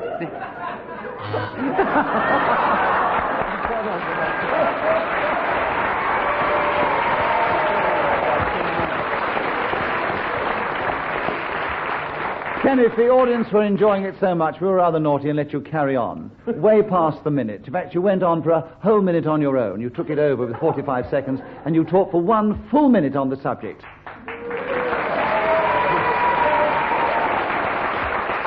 And, of course, you get a point for speaking when the whistle should have gone, and we'll give you another one for speaking when it did go, so... and you're now equal in the lead with Clement Freud! Oh, good. Barry Cry, Sir. Will you begin the next round? The subject is bunk. There are 60 seconds, starting now. Henry Ford, the automobile magnate, averred that history was bunk, a conclusion with which I entirely agree. The other connotation could be maritime in the sense of a berth, sleeping accommodation. One remembers the story of the purser of the ocean-going vessel who asserted Gyles has challenged. I'm afraid hesitation. I'm afraid I would you're agree right, with that. Yes. And so, Gyles, you have another point on the subject of bunk, and there are 40 seconds starting now. Laugh and the world smiles with you, snore and you sleep alone. Now, Barry Crouch. Deviation from the correct quotation. Doesn't matter. He still wasn't deviating from the subject of bunk. He was making bunk of the quotation, wasn't he? Thank you very much. So, Gyles, you have 36 seconds on bunk still, starting now. One of the reasons that I sleep in a bunk is, I suspect, because we have 3 children under the age of 6, and we've only just discovered what caused it. And consequently, my wife has invited me to take the upper bunk, while she is below with a delightful teddy bear who also doubles as our milkman. Kenneth challenge. Deviation, I've seen his house. There's no bunks in it. It's all lies. The whole thing's a pack of lies. Since you were last in his house, he may have installed some bunks. I see your point. So I don't think he really can be accused of deviating from the subject. Gyles, you have the subject still, and 23 seconds, bunk starting now. It is not generally known that my first wife has had an affair with Kenneth Williams, and indeed I only call her my first wife because... Clement Freud challenged. He's got 2 first wives. Oh, yes. I must explain that. I simply call her... I simply call her that to keep her on her toes. I'm still married to her. Yeah, but you did repeat my first wife. No, having got a marvellous laugh with it, you see. Yes, he repeated that's what Clement got you on, repeating my first wife. So, Clement, you have 15.5 seconds on bunk starting now. It can be generally said that if your first wife does a bunk, you're likely to have to get married again, unless you believe... Kenneth Williams. Yes, I think so, Kenneth. He couldn't imagine what to do. His first wife did a bunk. 8 seconds, Kenneth, on bunk, starting now. It is the American term for something which is not true or bogus, if you like. And, of course, we all know that these importations are not...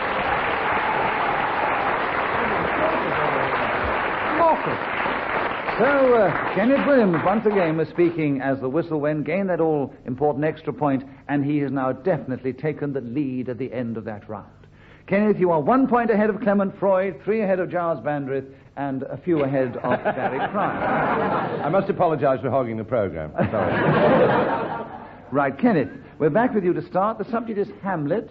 Will you tell us something about him in the game, starting now? Somebody once said to me, you know, that an actor who is reasonably mature should never play the role because it's essentially naive. And I know what he means. The very lines he says, like, this too solid flesh should melt for resolve. Very quiet, Charles. Lack of repetition. Too solid flesh. This too... Is you? That's right, too solid flesh. I didn't say it, because I don't want to repeat. He was doing the Bowdlerized version. Perfectly fair. Yeah. Perfectly valid. It's a very clever challenge. And he was being very clever not to repeat too. He was misquoting, and you didn't challenge on that. So, Kenneth, besides my spec, I got some new specs, and it's affecting my speech. Kenneth, you have 41 seconds on Hamlet, starting now. And then, of course, the advice to Mamma about slip not between incestuous sheets. That smacks of rudeness, I think. It's certainly not the way a uniform... Giles. I think there was a little bit of hesitation there. No, I don't think so. No. He's getting close to it, but... thank you. Some of my wife's children have come. How marvellous. Your first wives, They were supporting you. Sorry, I beg your pardon. He's brought along his many mistresses. Right, 23 seconds on Hamlet, starting now. Well, a lovely bit of it is when he says that it should come to this, not 2 months dead. So loving to my mother that he might not beteem the winds of Clement heaven. Freud challenge. Repetition of mother. He said mum before. I said mamma before. Mamma, actually, mamma. Yes, that's right, it's mum. Mamma. I said ma. I never said mother at all, no. It's quite right. No. Very good chairman. He's very good chairman. 19 seconds on Hamlet still, Kenneth, starting now. He was the Prince of Denmark, and perhaps the most moving thing in the entire play by William Shakespeare is that last almost benediction which is pronounced upon him when the lines occur, "Good night, sleep well." Good night, sweet prince. Yes, like angels, sing thee to thy rest. I always think it should be sing thee to thy sleep, because I want the 2 S's. You follow me? I like that alliteration, you know. Nice. But it is also very difficult to do a quotation in just a minute when you're trying to keep going without repetition, all the other things. But you did very well. You kept going for 58 seconds with interruptions, and Clement's got in with 2 seconds to go, starting now. Kenneth Williams Hesitation? Yes, I did say now, didn't I? Very slowly. Kenneth, you have again? half a second on Hamlet Shall we try it starting again? now. To thine own self be true, and it must follow as I probably don't need to tell you that after all the interruptions that Kenneth had, which gained him many points, he has increased his lead considerably at the end of that round, which is an unusual position for Kenneth to be in, but one which he deserves. Clement, will you take the next round, the subject, omelette? Will you tell us something about that in the game, starting now? Whereas Hamlet was a Scandinavian Tory, often known as the Danish Blue, omelette is a concoction of eggs, often containing some fish or meat or vegetable inside content, even cheese, I venture to say. You take half a dozen of these hen fruit, put them into a bowl, and whisk them with a fork, if possible, iced water, cream, and little pieces of butter, at which time you get a pan very hot indeed, put a minuscule amount of fat into it, and swish the mixture into the fryer. Barry Cry's challenge. Repetition of into. Oh.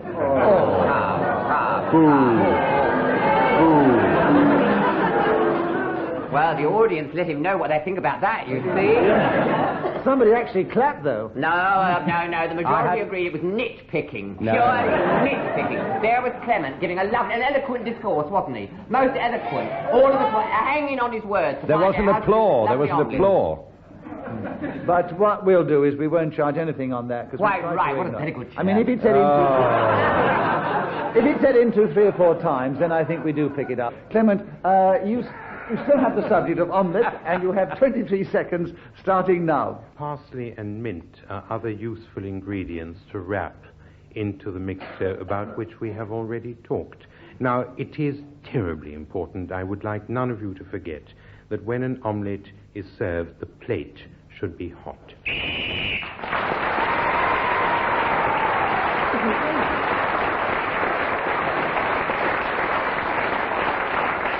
Well, if we haven't already lost half our listeners who've gone out to make omelettes after that interesting discourse from Clement, let me tell you that he gained a number of points in the round, including one for speaking as the whistle went. He's moved forward. He's now only 2 behind our leader, Kenneth Williams. They're both quite a few ahead of Gyles, Brandreth, and Barry Cryer.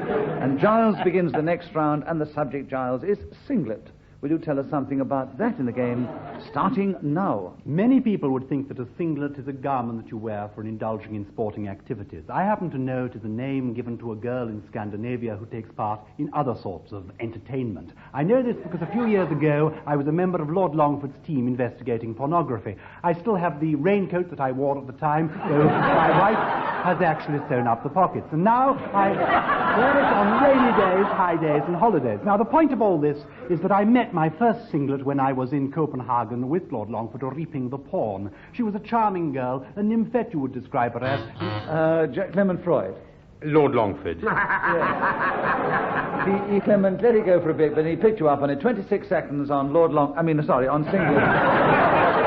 Clement, starting now. A singlet is a sort of close-fitting vest, and if you ask whether it is better to leave your pants in the vestry or to leave a singlet in the pantry, I would be totally open-minded about which would be preferable to the other.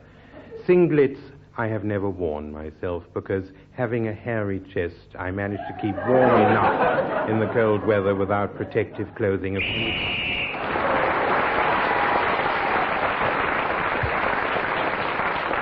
Clement Freud kept going till the whistle went, gained another point, and he's now equal with Kenneth in the lead. Barry Cryer begins the next round. Subject, Barry, is, after singlet, doublet. Would you tell us something about that in the game starting now? A doublet is a close-fitting garment for the upper part of the male body, but has another connotation, a semantic one in which one... Gyles. I think we need to get a doctor. He seems to have had enough. I'm not being allowed right. Gyles, I agree with the challenge. You have 48 seconds on doublet starting now. In the French version of the play Hamlet, which is entitled Omelette en France, doublet and hose are worn by the hero, the Prince of Denmark, or Prince de Danemark. And on this particular occasion, le petit prince, parce qu'on peut parler français, et anglais, and doesn't matter if you repeat it. Barry Cryer has challenged. What? Barry challenged you, Barry Cryer. The burden of his remarks is now the play Hamlet, either in English or French, nothing to do with I agree, he the has subject. Deviation from doublet. You've gone on to the connections and between the two Hamlets, the two foreign versions. Right, 33 seconds for you, Barry, on doublet starting now. Doublet has another semantic connotation. Clement Freud challenged. The second semantic. You just had semantic when you were speaking before. Oh, yes, I did. Yes. Clement's very anti-semantic, I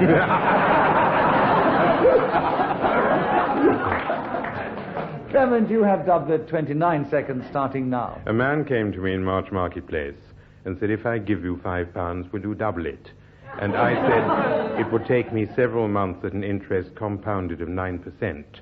Before I'd be able to do this with any safety in the capital sum assured. And the man said, that isn't really what I mean. Kenneth Williams, Chap. This man said, yes, and the man said again.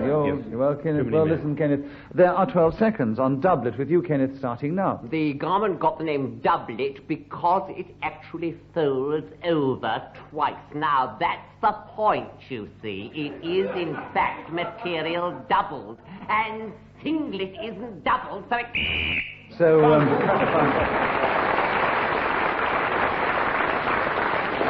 so, Kenneth, you did quite fairly keep going till the whistle, and you've gone into the lead ahead of Clement Freud, and it's your turn to begin again.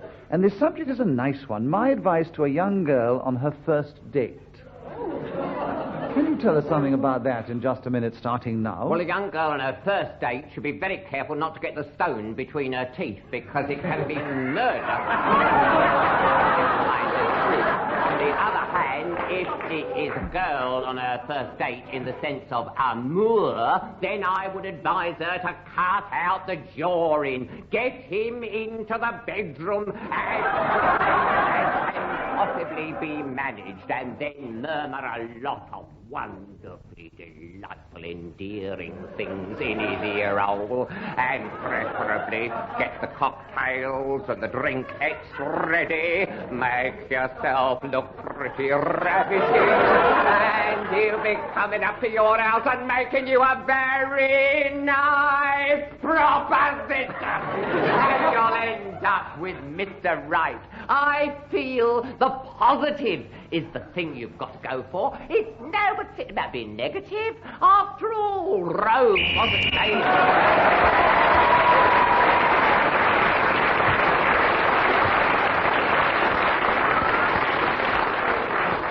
Well, Kenneth started with the subject, finished with it, kept going magnificently on it, giving advice that no father would ever give to his daughter on a first date.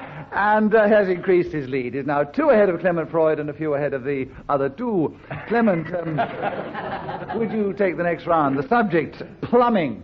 Will you tell us something about that in just a minute, starting now? Plumbing has become a 20th century art form in that it is now performed by people with no knowledge of the craft whatsoever. They answer telephones, and when you ring up and say something has gone wrong with my water heater, they come along and smash in the front door, rip out the piping, explode the electric system, and charge you £75 for an opinion and a costing as to whether they should return within the next 3 months and wreck the entire house. I have no great faith in this profession, and at one time was requested in Parliament to give my support to the plumber's registration bill.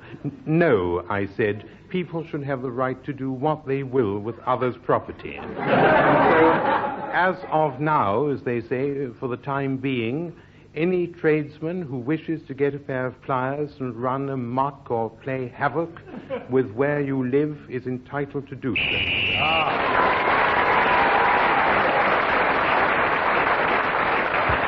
Well, that doesn't often happen in just a minute. In 2 successive rounds, someone starting with the subject, finishing. And when that happens, of course, the person not only gets a point for speaking as a whistle going, but a bonus point for not being interrupted.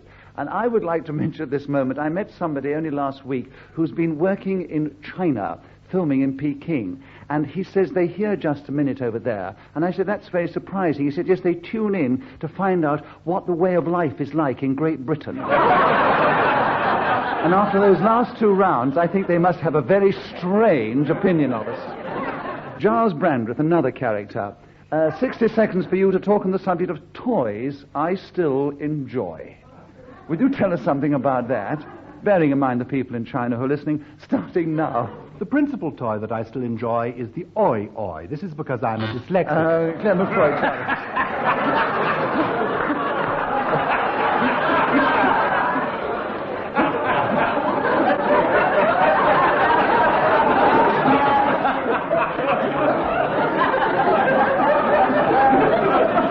Never heard of it. Is there really a toy called oi-oi?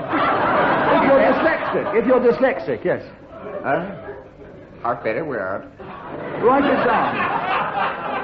Write it down and read it backwards. Clement, what's your challenge? Even had it been a yo-yo, it would have been repetition of yo or oi. No, it's a double-barreled word with a hyphen in the middle. Yo-yo, it is a hyphenated word, yo-yo. It's eternal repetition, isn't it? No, it's hyphenated, we allow it. So, Gyles, we're still with you. What, oi? Yes, it is hyphenated. Yes, then it's all... Oi. But, well, it must be. He was dyslexic. The hyphen would be there in the middle, whether it's oi or yo-yo. It's still repetition, isn't it? No. Would elephant Shall I not be... continue? Yes. We allow hyphenated words. I think Clement's interruption was one of the finest I've ever heard on this programme. 42 seconds for Gyles. Toys I still enjoy, starting now. I recently went... Hesitation. Yes, John. You didn't get going, Gyles. Come outside and I'll hyphenate you.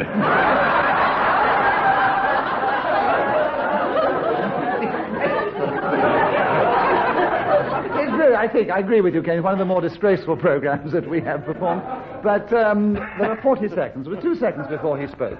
So you're going to tell us something about toys I still enjoy, starting now. Well, it's my abacus, and I love rolling the balls up and down the wire. I feel that I'm going back to something so basic, and I don't want to know about all these modern calculators. They haven't got that same charisma, charm, magic, call it what you will. But anyway, it's something I have a yen for, plus the rubber duck, of course, which I have in the shape of a sponge, and I love to squeeze it in the mouth and squirt the water all over myself. I really feel quite sexy when I'm doing it. My doctor, and he said, well, of course, some toys... Clement Freud, Chap. Repetition of well. It's too ludicrous, isn't it? It's just getting, what do you call it? Narky, isn't it? Well, I'm afraid it is correct, and there are 4 seconds to go, and I think we could... Well, it's what he does it for, you see. He just gets in on that 4 seconds. He's got nothing to contribute to the subject, only a bit. He can only do 4 seconds. Well, so he can wait till that period, you see. Yes, well, I have to make these judgments on the basis I know, it's a heavy burden on you. So I will shoulder my heavy burden, and as much as it goes against my nature and instincts, I will say, Kenneth, that I'm afraid it was a correct challenge. And so Clement has 4 seconds on toys I still enjoy starting now. The toy I most enjoy from my childhood days is called Rhinoceros.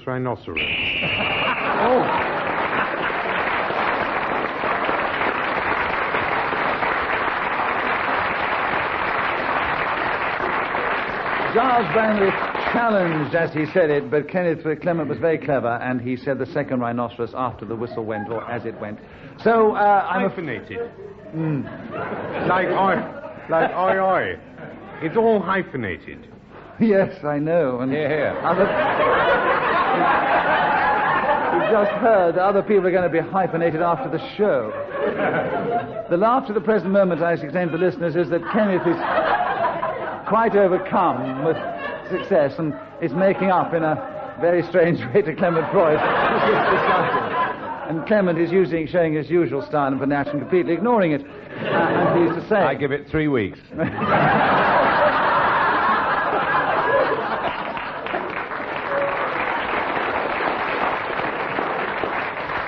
And who said this wouldn't make good television? Right, let me television people. You're very good when you're not doing when that. I'm not playing the game, yes. Let me now try and give you the final score before our time runs out. Barry Cryer, coming from his previous triumphs, didn't quite triumph on this occasion. He finished in 4th place. He did manage to gain 1 or 2 points, and he made some very good points, which he didn't get any points for. Gyles Brandreth made a lot of points, and he gained a lot of points, but he finished up in 3rd place, quite a few points behind Clement Freud, who was quite a few points out in the lead, but along with him in the lead was Kenneth Williams, neck and neck until the final whistle, when they both finished up as our joint winners.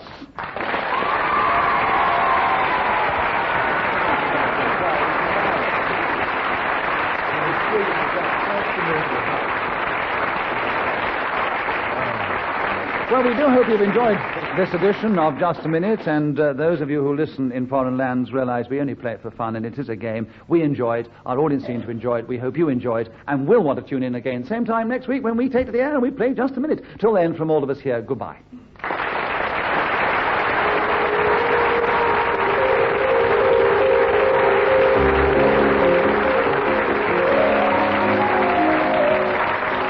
Chairman of Just a Minute was Nicholas Parsons. The programme was devised by Ian Messiter and produced by Pete Atkin.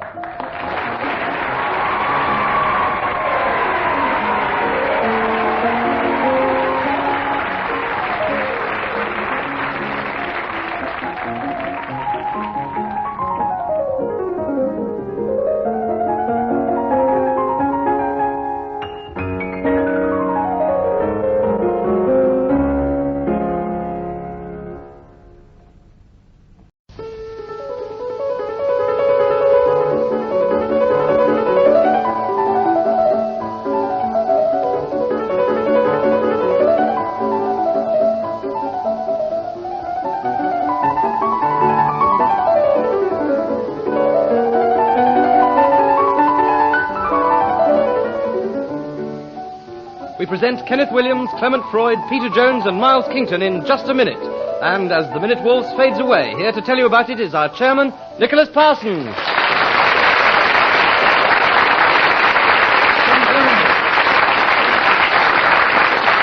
Thank you very much. Well, once again here in the Paris studio in the heart of the big city of London, we have a fresh, keen audience waiting to enjoy Just a Minute. And as you've just heard, we welcome a guest on the program who's not played the game before, and it's Miles Kington. And once again, they're all going to try and speak at different times, we hope, on the subject that I will give them, and they will try and do that without hesitation, repetition, or deviating from the subject. And the first subject is trade tricks. And Peter Jones, would you like to take it and start the program this week now? Well, my father was an antique dealer and occasionally made reproduction furniture.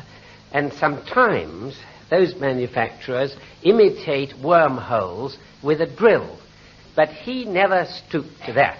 He always used real worms. And sometimes also actors reveal on television various tricks that they have for making themselves cry, for instance, using a raw onion in the palm of the hand or concealed up a sleeve. And there are other various welcome. Miles Kington, you pressed your buzzer, you have challenged. What was it? I thought he hesitated.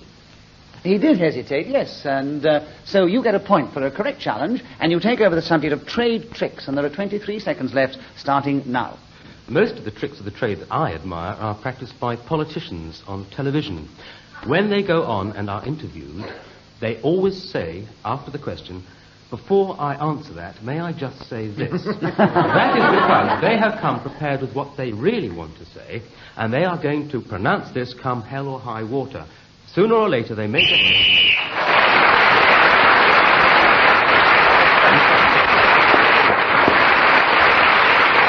When Ian Messiter blows his whistle, it tells us that 60 seconds is up, and whoever is speaking at that moment gains an extra point. And it was Miles Kington, our guest this week, who, in fact, is the only one to have scored at the end of that round. Clement Freud, will you take the next round, and the subject is pea shooters. Will you tell us something about that? In just a minute, starting now. A pea shooter is a tube, usually made of metal, wherein you put a pea and hit it by breath, causing an impact and possible death, either by halitosis or simply by contact with the projectile.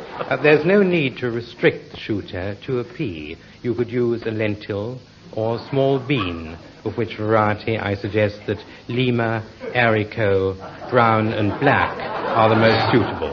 Peter Jones has challenged. No, the same pea shooter wouldn't accept a red bean and a lentil. Didn't say a red bean. Either it would be too big for the lentil or too small for the bean. If the subject is pea shooters, you can't assume that you're now going into lentil shooters and broad bean shooters. He brought up lentil shooters. I didn't. No, I know he did, and therefore I'm agreeing with you and giving my reason for agreeing with you, because otherwise I will get flack from the other side of giving you the decision and a point, of course, and the subject, and 30 seconds to take over pea shooters starting now. The best made...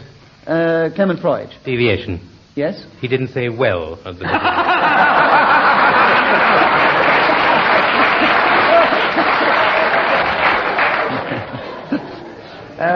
For those of you who've never heard Just a Minute before, Peter Jones often starts with well, and that's what Clement was getting at. Let's give Clement Freud a bonus point for a lovely challenge. Leave the subject with Peter Jones, as he hasn't deviated from any of the crimes of the game, with pea shooters, and there are 27 seconds starting now. Well, the best of them are made of metal, not cardboard, as Clement mentioned. I thought he rather had... Yes, he rather did indeed. Kenneth, you have the subject of pea shooters. There are 20 seconds starting now. There was a very funny scene in this film which I was watching where the boy took one of these pea shooters and blew the projectile, or whatever it's called, into the behind of a lady who was earnestly engaged in conversation with a neighbor. Oh, she went and screamed.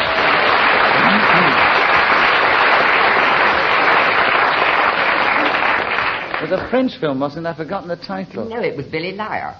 Oh. He did it from the window, don't you remember? Kenneth, at the end of that round, you're speaking as the whistle went, you gain an extra point, and you are in the lead! Oh, heavens, how nice! Alongside Peter Jones and Miles Kington. Oh. And Clement's only 1 point behind, but Kenneth, you begin the next round. The subject is Goldilocks. Will you tell us something about that in the game starting now? As far as I know, it's a children's story about a girl who calls on a house in which are supposed to live 3 bears. And she goes into their beds or eats their porridge or something. But Goldilocks could easily apply, you see, to a girl with blonde Miles Kington has challenged. I think he said girl twice. Well, listen, Miles, and there are now 37 seconds on Goldilocks, starting now. Well, it's about this girl who goes into the house, and I always found that this Peter Jones a challenge. Hesitation. Yes, he did get a bit there. I thought yes. he did a bit. Tongue-tied. Tongue-tied, yes. Which we call hesitation as well, so there are 32 seconds on Goldilocks with you, Peter, starting now. Rather unattractive girl, I always thought, because she was so possessive, and wherever she went, she was always counting the number of items that belonged to her, and complaining to whoever happened to be listening that some bear or other had been occupying her soup bowl, bed, chair, or whatever, let alone eating... Clement Freud, challenge. Repetition of whatever. Did I say whatever before? Yes, you did. When? Before he said it this time. I don't think That's I did. how repetitions occur. Yes. No, he didn't. But I didn't hear him say whatever before. So, I disagree with the challenge. There are 12 seconds for you to continue on Goldilocks, Peter, starting now. Whatever she had. Clement Freud. The repetition of whatever. Yes, you didn't repeat it then. Whatsoever. No, you said whatever. No. You definitely said. 10 seconds are left for Goldilocks, Clement, starting now. Well, Goldilocks was the sort of girl who would keep going into houses and feeding bears with... He doesn't know what he's talking about, and he dragged the ground to a halt. It's disgraceful. You've got it in with 2.5 seconds on Goldilocks, Kenneth, starting now. She said to these bears, who's been sitting in my... Clement Freud, challenge. Repetition of bears. You didn't mention the bears before, I'm afraid, when you were Oh, talking. that's true. Yes, that is right. He's right about that. 1 second left for you, Clement, on Goldilocks, starting now. She never had a pea shooter.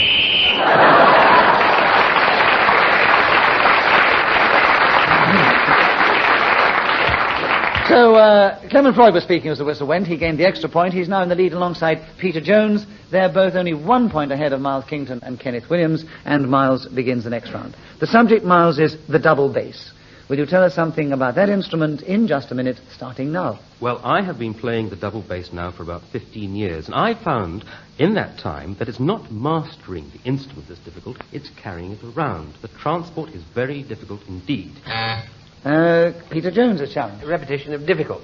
Yes, mastering is not difficult, carrying it around is very difficult. You're absolutely right. Yes, bad luck. There are 47 seconds for the double bass with you, Peter, starting now. Yes, carrying it around is certainly very difficult. But since I don't play one, I never actually have to do that. So I'm fortunate, in a sense, in being tone deaf. But I think it's very wise for Miles to have a second string. Or indeed, 4 of them on this particular double bass of his. Miles, a challenge.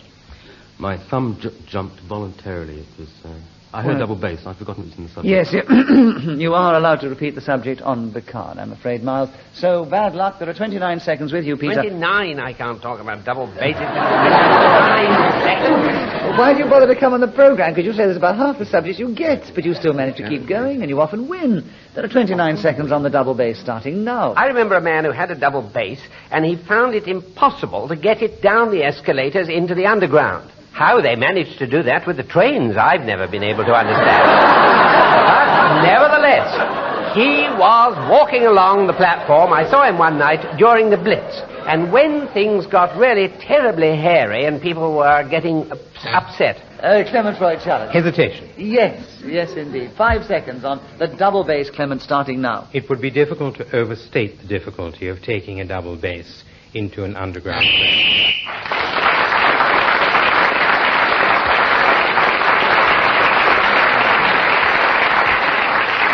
So, at the end of that round, Peter Jones and Clement Freud are still equal in the lead, but only a little ahead of the Kenneth Williams and Miles Kington. And Peter, your turn to begin. The subject is pets. Can you tell us something about those in the game, starting now?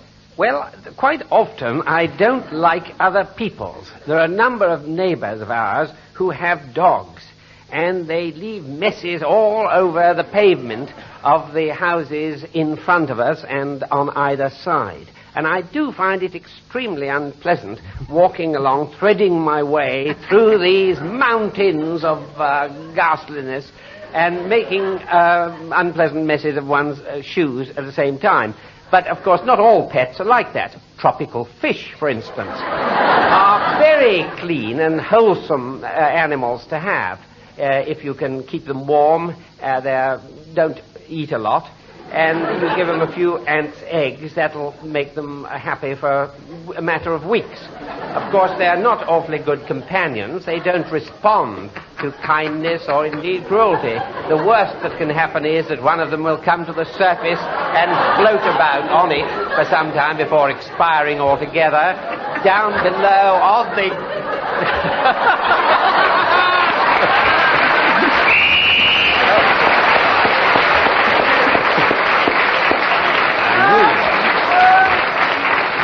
That's one of the sort of wickednesses that we indulge in just a minute sometimes. Peter was really struggling, is the only word I can think of, throughout that. And instead of bothering to challenge him, they let him go on and struggle more and more.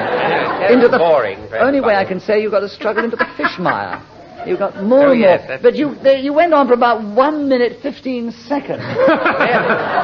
During which time you repeated, hesitated, and deviated consistently. But and more the living daylights out of everybody listening. But as nobody challenged you, you gave great value to the customers here and the listeners, I hope, and you get 2 points, 1 for speaking as the whistle went and 1 for not being interrupted. So you're now in a lead, 2 ahead of Clement Freud. Hope you think it was worth it. Oh, very good, yes. The next subject is dentists. Clement Freud, it's your turn to begin, and there's just a minute as usual, starting now. A dentist is one who treats diseases of the teeth. And in olden days, anyone with a pair of pliers was in for a job for life. I believe that today things have changed, and you need some sort of certification before you are let loose on the molars of such people as might call on you, although there are still countries in which anyone can have a go. Now, my dentist lives in New Cavendish Street, and I'm not allowed to give you the number or his name, because of the professional code of conduct which this profession engages. So all I can say is that he is 5'7", has dark hair, is 54 years old, and answers to the name of Henry. Anyone who really would like to have details of his identity could write to me in a smooth brown paper envelope, enclosing, if possible, a postage stamp for first class. Marstington challenged. I fancy he's deviating into history of the post office. No, I mean, he was getting a bit near the edge, but he... I think deviation should cover shameless commercial advertising. Yes. Shameless commercial advertising. Well, I thought it was commercial advertising, but wasn't shameless. But anyway, no, I don't think he was quite deviating. So there's 1.5 seconds. Dentist Clement starting now. He was awfully nice tablet.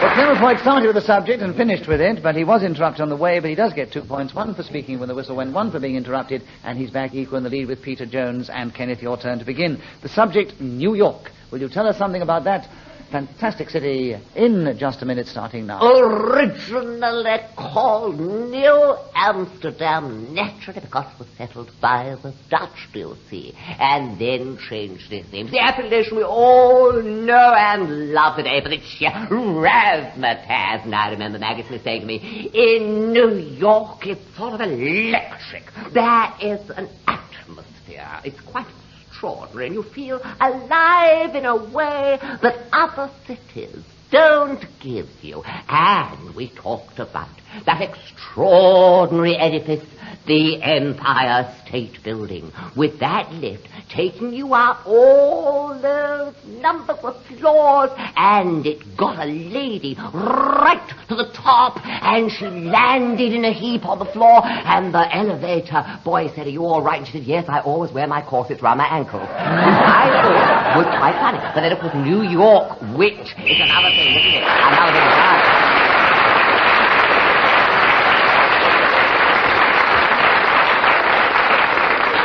An interesting show this week. Another first, starting with the subject and finishing with, in this case, Kenneth Williams, the subject of New York. 2 points, 1 for speaking as the whistle went, 1 for not being interrupted.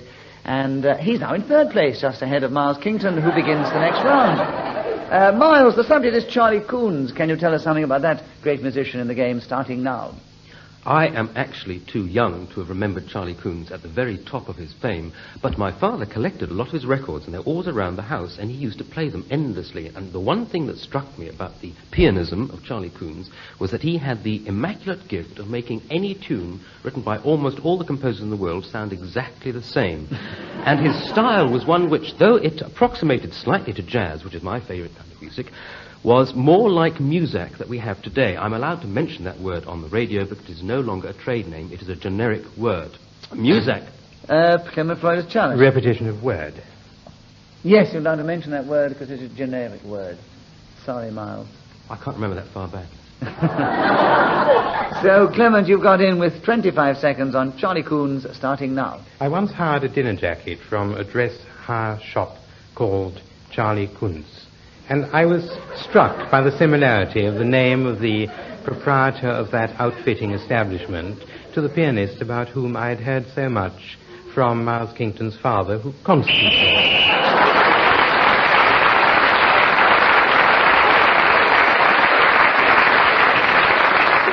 Clement Freud has increased his lead at the end of that round, and Peter Jones takes the next round. The subject is variety, Peter.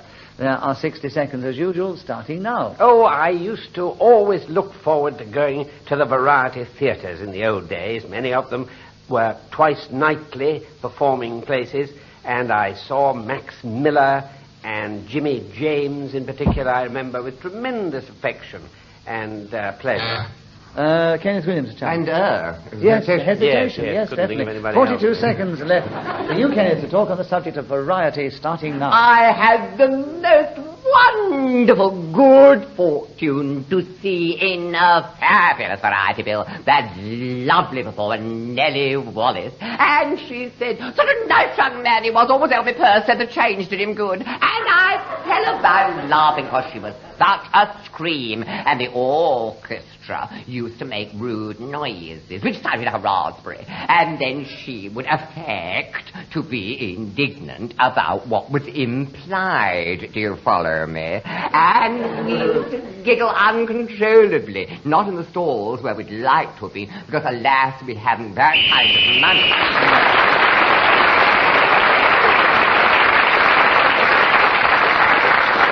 Well, this week, people, the contestants are really keeping going with the subjects without interruptions. Kenneth is now still in third place, and he's one behind Peter Jones. They're just ahead of Miles Kington. Clement Freud's out in the lead, and he also begins the next round. The subject is hurrying, Clement, and you have 60 seconds starting now.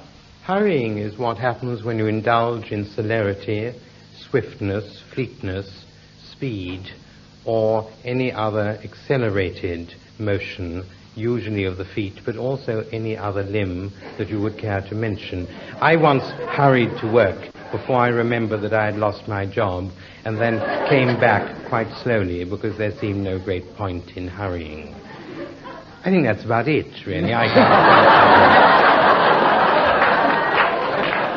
He didn't hurry on, did he? I was challenged. You were challenged by Kenneth Williams. Yes, well, because he said that's about it, and seemed not wanted to go on with it, so I thought, naturally, Yes. So, Kenneth, you have the subject of hurrying, and 31 seconds starting now. It is a dangerous thing to indulge in, and let me tell you something. You will accomplish whatever you set out to achieve very badly if you are hurrying, because you must take your time and think the thing out. I was trying to put this spring back in the letterbox, and because I hurried, I cut my finger. Now, if I'd thought for a moment, you see, and sat down and perhaps had the odd fag and a cup of tea and a couple of aspirins, I then would have tackled that job with infinitely more precision than, in fact, the way I did.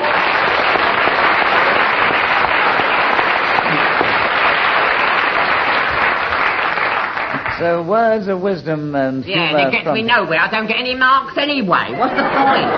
What's the point? I ask myself. You can ask yourself as often as you like. Without clapping your performance, it's a disgrace. Shut up. There was impersonation. Is that why I don't... I'm in the lead! Good job, I'm in the lead! If that's what I look like, well, one of us is terrible.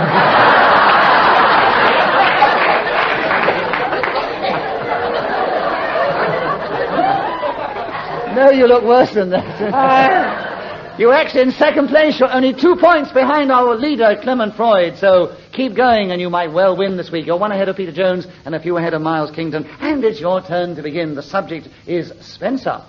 Will you tell us something on that subject in just a minute, starting now? Well, there's Spencer the poet, or there's Spencer Herbert, who was something of a philosopher and anticipated the Darwinian theory of evolution quite some time before anything of the other man's was published. And I know he began life in Derby with the intention of becoming a railway engineer. What a lovely task. I've been in Derby, of course. That was the perfect place for it, wasn't it? Miles Kington was challenged.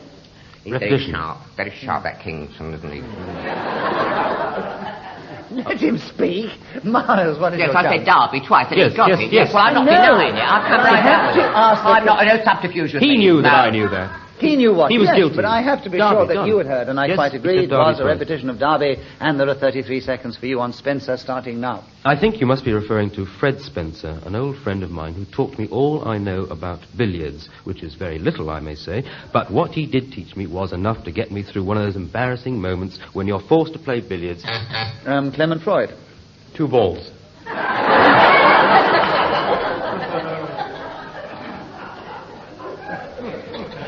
Repetition. Yes. Right. 18 seconds on Spencer, starting now. The family name of our beloved Princess of Wales.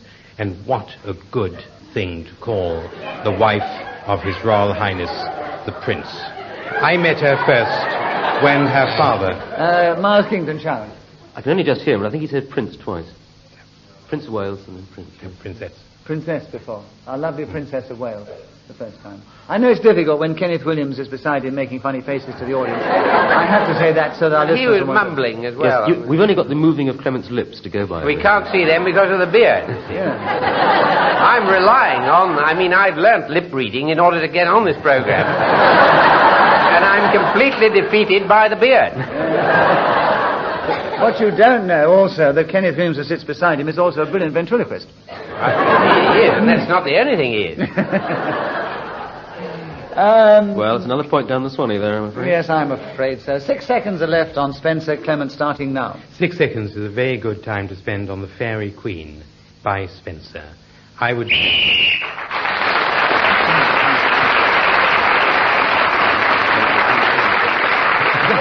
Well, Clement Freud has increased his lead a little at the end of the round, and Miles Kington begins the next round, and the subject is deadline. Can you tell us something about that in the game starting now?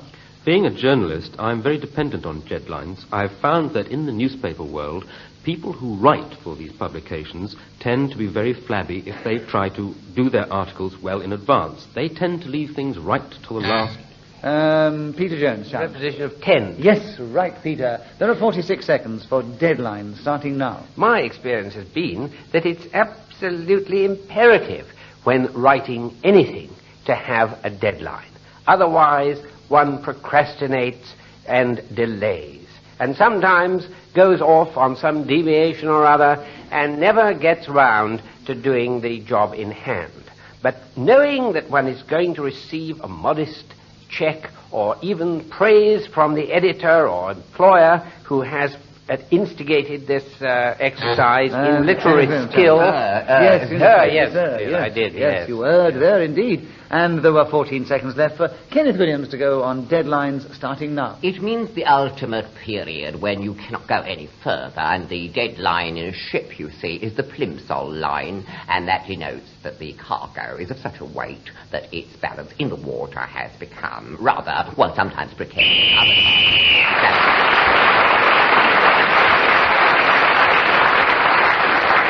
Well, that's absolutely strong. staggering that no one picked me up, because deadline's nothing to do with the plimsoll line. Nothing to do with it at all. Absolutely nothing at all. We've reached the end of the show, alas, so let me tell you that our guest, Miles Kington, finished in 4th place, but he did extremely well for the first time and contributed tremendously to the programme. Thanks a lot, Miles. I hope you'll come back. He was just behind Peter Jones, who finished in 3rd place, who was 2 points behind Kenneth Williams, who was 3 behind this week's winner, who is Clement Freud.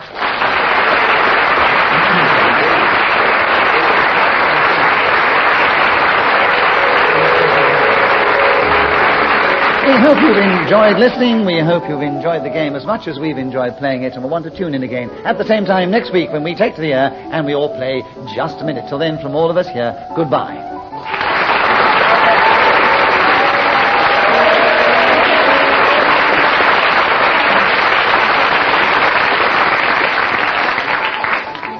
The chairman of Just a Minute was Nicholas Parsons. The program was devised by Ian Messiter and produced by Pete Atkins.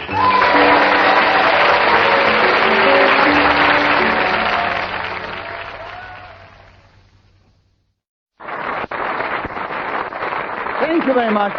Hello and welcome to Just a Minute. This week we welcome back two of our regulars, Kenneth Williams and Derek Nimmo, and two guests who have not in excelled, but they've also won the game more than once, Sheila Hancock and Gyles Brandreth. Once again, I'm going to ask them to speak, if they can, on the subject I give them, and they're going to try and do that without hesitation or repetition or deviating from that subject. Let's begin the show this week with Gyles Brandreth, and it is the most lovable points of a rhinoceros. Gyles, can you go on that subject for 60 seconds, starting now? I have a small zoo at my home, and I live in the heart of rhinoceros country, Kensington West 8. It's the part of the world where sex is what we have our potatoes delivered in. And there I keep my little pet rhino, who is a darling thing, and who is remarkable. The most lovable points about him being that he is an extremely literate rhinoceros. Indeed, he loves to read the great poets, particularly Ogden Nash. He writes poems about them himself.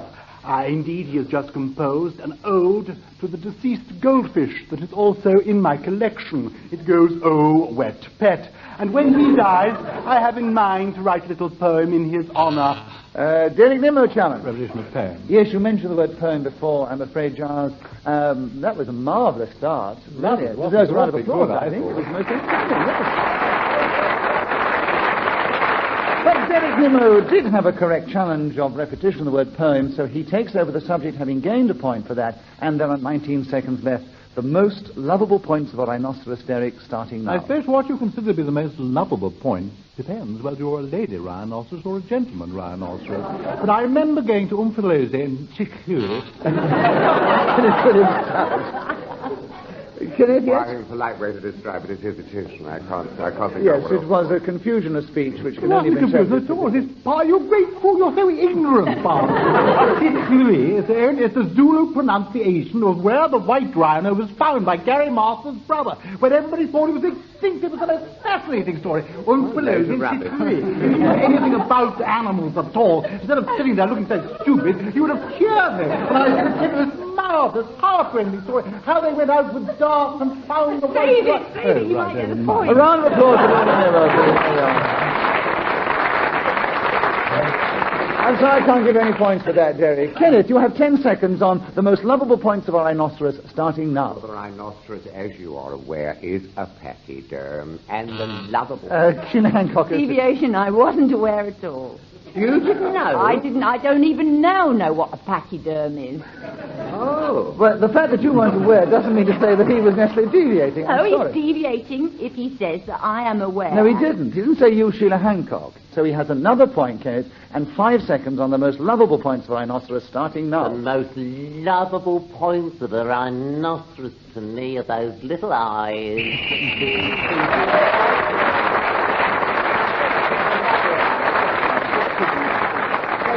So at the end of the first round of this particular program, when we had the same four, it was interesting, the same four together some weeks back, Kenneth started with a flourish and took the lead commandingly at the end of the first round. He's done the same again, and Derek Nimmo begins the next round. Derek, the subject is removal men. Will you tell us something about them in the game, starting now? I think removal men ought to be summoned to the studio at this very moment in time to remove the chairman. Who I would like to put to you is a gross incompetent who has never travelled south of Calais and therefore doesn't understand... Sheila Hancock challenge. I know I'll get this point. It's deviation to be talking so nastily about you, Nick, when he's been asked to talk about removal men. What a good challenge, Exactly. Sheila. Absolutely I knew I'd win yes. that one. Yes. So, Sheila, I agree with you when there are 45 seconds on removal men starting now. The great secret for removal men is to conceal your furniture from the neighbours, because it is an appalling fact that however nice it looks when it's in your house, it looks dreadful going down the garden path. So you have to pay them to cover it with sheets so that they don't see.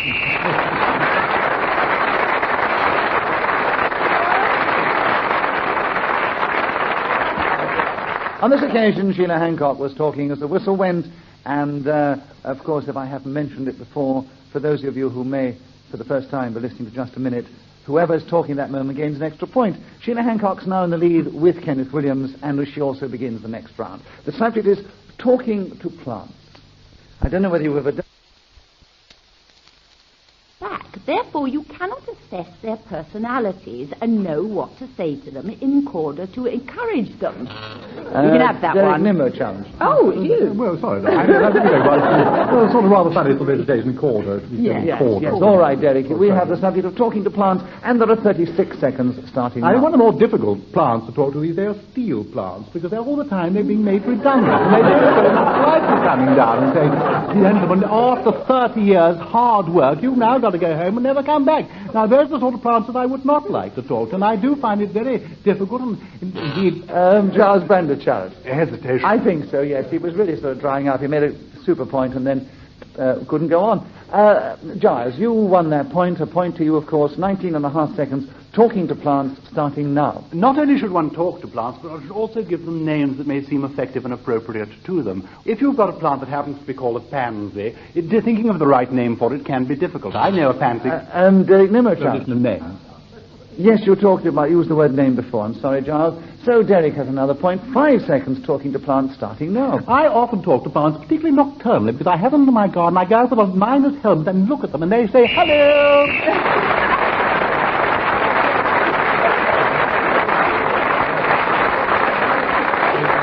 Derek was speaking as the whistle went, gained the extra point, and he's now taken the lead ahead of Sheila Hancock.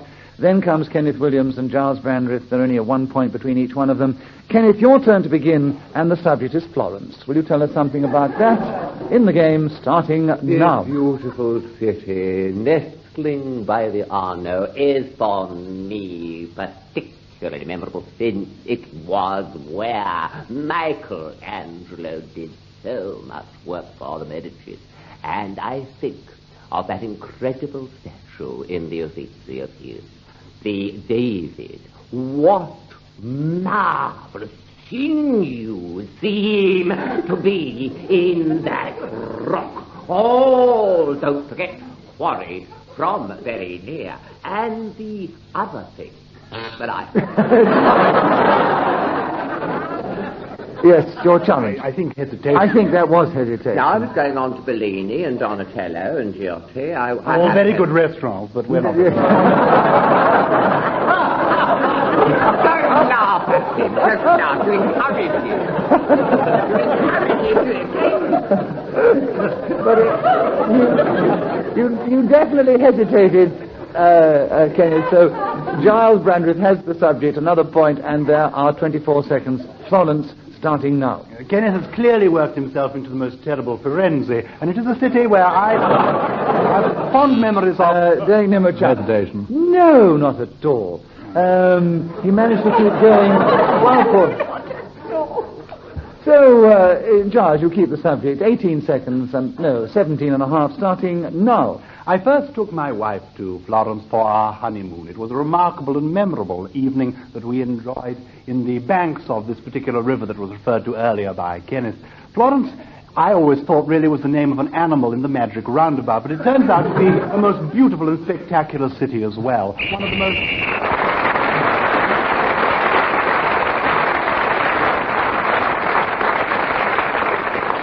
So at the end of that round, Gyles was speaking as the whistle went, gained the extra point, and he's now going to lead 1 ahead of Derek Nimmo and 2 ahead of Sheila Hancock and 3 ahead of Kenneth Williams. And Gyles, it's also your turn to begin. The subject is space shuttles. Can you tell us something about them in the game, starting now? When I was a child, I very much wanted to be a spaceman. I know that when Nicholas was a child, he wanted to be a cowboy outfit, and now look where he is. And from my point of view, being a spaceman, the glory of it is that we're going to be able... And Derek Nimmo Definition of spaceman. Yes, spaceman, hyphenated or not, it doesn't matter. It was repeated. And there are 8 seconds on space shuttles with you, Derek, starting now. I've always wanted to take Florence on a space shuttle, particularly if I could take along with me some powdered rhinoceros horn. It's a wonderful aphrodisiac.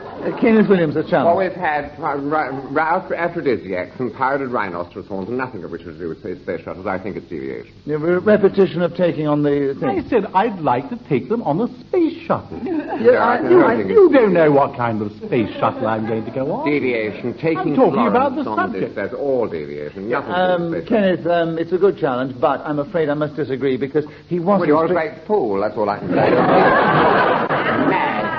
So if I agree with Derek, I'm a great fool. If I agree with Kenneth, I'm a great fool. Joke, isn't it? A joke. People like me, a great cult, sitting here. Why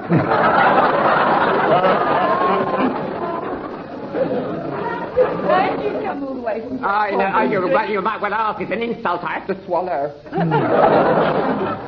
Because he might have having a flight... Look at him.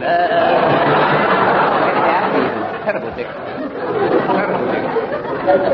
Flight of space fantasy I was trying to conjure out of my rather febrile... Come on! Just get on with it. Pull yourself together, dear. There's all this white rhinoceros stuff. It's got through to me, you see. Derek, He's going to show you how fair I am. I agree entirely with you. You keep the subject, and you have 39 seconds left. Let's start again. Derek. You can't even add up. It's not adding up, it's subtracting. You don't realize that. That's the great thing I have to live with. I've had this ever since we started Just a Minute. They've been going for 15 years, and they still haven't given me a clock where they can go forwards and then backwards, and I have to subtract every time they challenge. They put there, and then it's I have to take so many ways from anymore. I don't know what I'm doing. I'm doing now.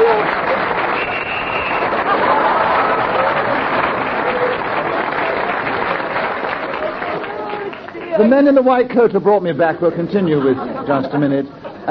Derek, I agree with your challenge. The white rhino and everything else in your space shuttle with Florence, you can have them all. And you can have also 39 seconds to continue space shuttle starting... Way up there in the great blue yonder with E.T. by my side. My extraterrestrial. What a charming little fellow to accompany me on a space shuttle. I chucked Florence out rather early on. Got a bit tired because I didn't really care. But Gyles' challenge. I'm afraid we had Florence, the repetition of Florence. Florence came in once too often, and there are 21 seconds on... 21 seconds on space shuttle starting now. The real delight of going on a space shuttle is to discover whether or not there happens to be a man on the moon who eats cheese. Now, the only reason I want to go on this space shuttle also is because I have rather a fetching outfit that I intend to wear for it. It is in cerise, which you may not think is the ideal colour for a space shuttle outfit. However, I am told... Daring Nimmo Chap. 2 outfits. There were 2 outfits. Yes, well, I took a change of clothes.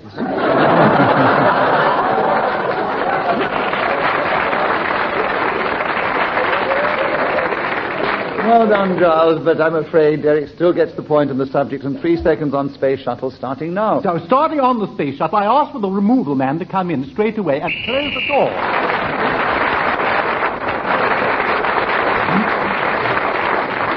Well, Derek Nimmo was speaking as the whistle went, gained the extra point, and he's now very definitely in the lead, 2 points ahead of Gyles Brandreth at the end of that round. Derek, you begin the next round. The subject is cocktails. Will you tell us something about those in the game starting now? Well, I'm very glad that you asked me to talk about cocktails, because it so happens that I am at the moment preparing a book about cocktails, which will soon be available by... Sheila Hancock. Well, that's really the second hesitation. Yes, I think that is one. Yes, he stumbled over his words. We call that hesitation. 50 seconds on cocktails with you, Sheila, starting now. Well, cocks actually don't have very big tails. Some white things.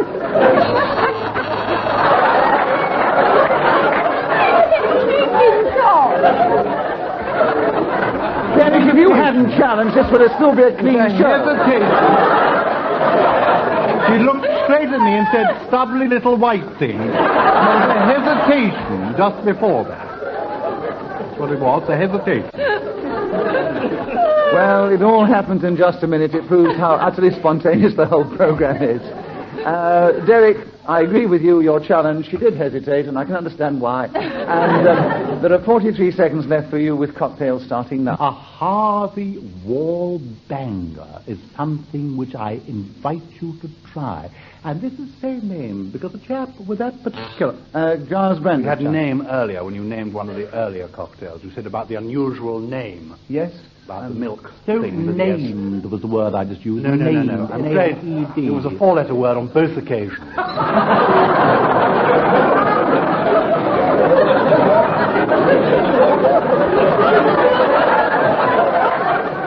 Well, listen, Gyles, and I agree with your challenge, and you have 3 seconds on cocktails starting now.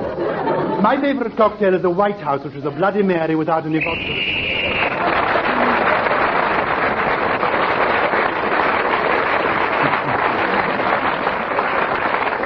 Gyles got the extra point when the whistle went. Derek Nimmo still in the lead. Sheila, Hancock and Kenneth Williams are trailing a little, and Sheila begins the next round. And the subject is how I spend Sunday morning. Will you tell us something about that, Sheila, starting now? How I spend Sunday morning really rather depends on how I spent Saturday night. However, if I haven't had a heavy time, I usually get up at about 6 o'clock in order to catch up with my Open University work before my children start arising and getting in my way.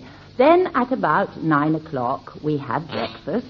Gyles. A repetition of o'clock. Yes, I'm afraid o'clock came Yes, in but before. isn't it all hyphenated? Yes, but you repeated the word o'clock. Yes, but 6-O-clock. No, Sheila, you can't think of that way. Not if you're going into the Open University. I don't think there's... there are 40 seconds, Gyles. How I spend Sunday morning starting now. My Sunday morning is also devoted to my offspring. My wife and I have 3 children under the age of 7, and now we've discovered what causes it, we can put a stop to it. Sheila Hancock. Hesitation. Oh, come off. If you're going to laugh How like can there that... be hesitation when we have 3 children? We've only been married 10 years.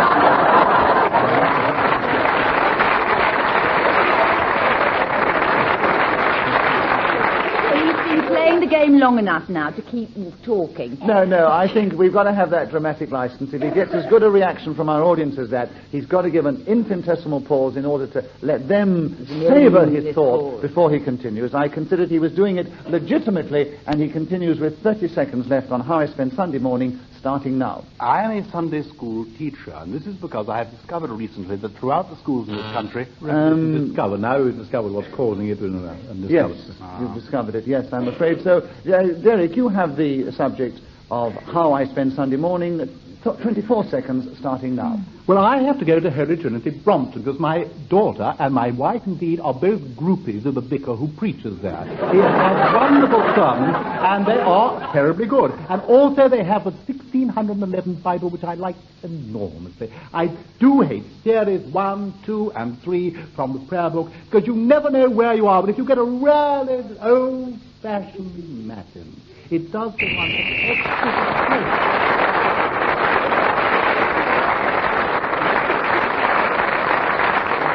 So, Derek Nimmo's increased his lead, but he's still only 2 ahead of Gyles Brandreth, and they're both way out ahead of Sheila Hancock and Kenneth Williams. But, Kenneth, you begin the next round. And the subject is law. Will you tell us something on that in the game, starting now? There is common law in England, and there's bylaws, which are quite another matter. Now, one of them states that if you're taken short, you can do it against the Mansion House. It's never been rescinded, you see. The same with the common law of trespass, which maintains... Gyles, you've challenged. I'll shut you out. Anyway. Kenneth, you'll probably win the point. What was the challenge? I fear he won't, because it's repeated common, you see. I think the word you gave us was law. Yes. And he has said common law, and he's come back to common law again. I'd hate to accuse Yes, him so of do being... we all, because we've been enjoying it. So let's give Giles a point for a correct challenge, but No, we it's go quite with right. Ken. It's quite right. I said All common right. twice. Yes, I know you did. I didn't realise that. I did. I've been rather A generous. brain like mine occasionally.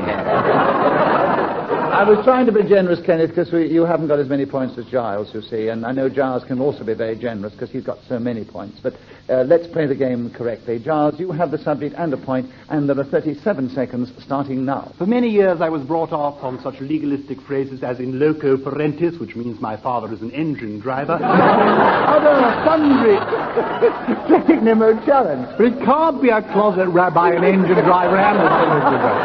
It must be deviation. He is a multi-talented man.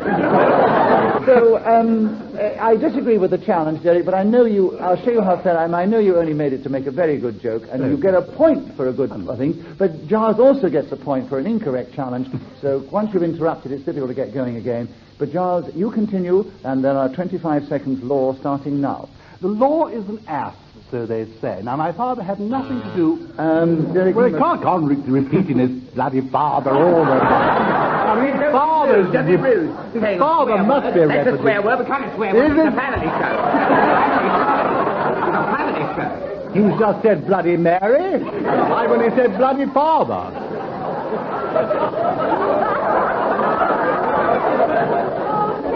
Oh, dear me. Well, there's blood on our hands now.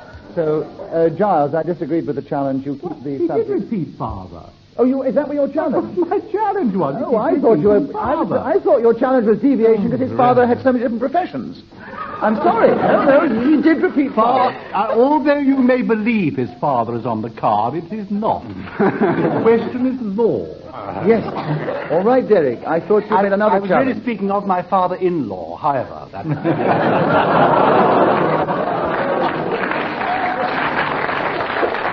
I heard your challenge incorrectly, Derek. I agree with you now. So there are 22 seconds on law with you starting now. The law of the Medes and the Persians, which altereth not. It is fascinating to think that there in Mesopotamia, these extraordinary people speaking an ancient Sumerian language were able to produce a law which did not change for hundreds of years. Now, if you went to the Holy City of Rome...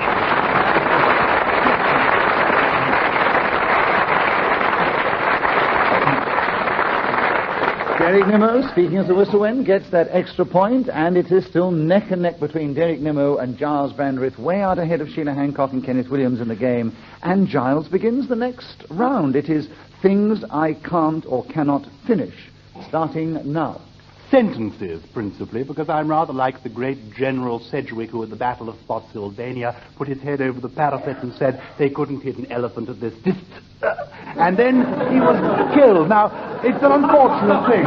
Recently I went away to Northern Ireland to get away from it all, and there I was. In fact, I had gone in order to finish my novel, because I'm a very, very slow reader. And Derek Nimmo, challenge. Very, very. You're a very, very slow. You should just be a slow reader in this case. Derek, you have a correct challenge, and there are 37 seconds on Things I Can't Finish, starting now. Well, I have a lovely piece of tapestry that I've been working on for many years now, and I seem to be unable to finish it. I put it aside. I take it with me quite frequently in my handbag, and if I'm sitting on a tram car in Melbourne, Australia, I take it out, and with my little needle, I thread the strings and cords through it, because that is what I like to make it out of. Curious enough, some people use thread, but not me. No. Gyles Brandreth, challenge. Thread. Yes, I'm afraid you repeated thread before. Yes, that's right, I don't. Giles, it's 14 seconds. Things I can't finish, and there are... and you might be able to finish this one if you keep going to the 60 seconds, starting now. I find it frightfully difficult to finish telephone conversations. Recently I was... Derek Nimmo. Recently was in Northern Ireland. Recently he was telephone. Yes, well, listen, Derek. Well done. Yes, he did say recently as in Northern Ireland. And that was when you were talking before. And there's a deathly hush in the audience. They're trying to work it out themselves. They're appalled at such a trivial challenge. Yeah. I think one or two of them are quite amazed. Order! Repetition of order. And for all those who listen abroad to our program, let me tell you that was the Speaker of the House of Commons who normally starts. You're bored out of your minds, aren't you? Carry on with Just a Minute. 10 seconds with Derek Nimmo. Things I can't finish, starting now. Another thing that I can't finish, really, is digging my vegetable patch, particularly because at the moment it is frozen solid. I tried to get a spade into that, and all I did was... Kenneth Williams. Deviation, it can't be frozen solid. The weather has been most clement. In fact, I commented to my friend Muriel only the other day. I said, isn't it lovely for January? It's really beautiful, and the soil is in marvellous condition. The gardener at Regent's Park pointed that out to me. Yes. And so your remark is incorrect, Derek, and Kenneth has a point with only 2 seconds to go at the end of the last round. Things I can't finish, starting now. On Just a Minute. I can't finish because I'm continuing to that.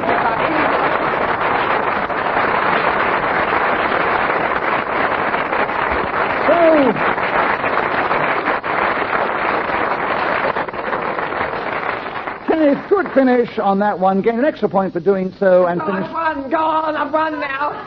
Haven't I? How many points I get? 5. Who's won?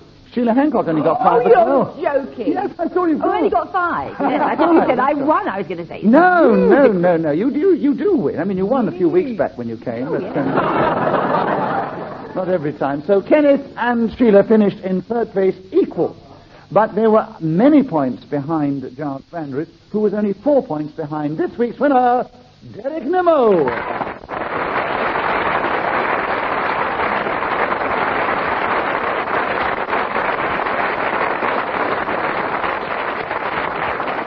Well, we do hope you've enjoyed this edition of Just a Minute, and we hope that you'll want to tune in again and receive it once more when we get together and play this delightful and impossible game. But thank you, bye.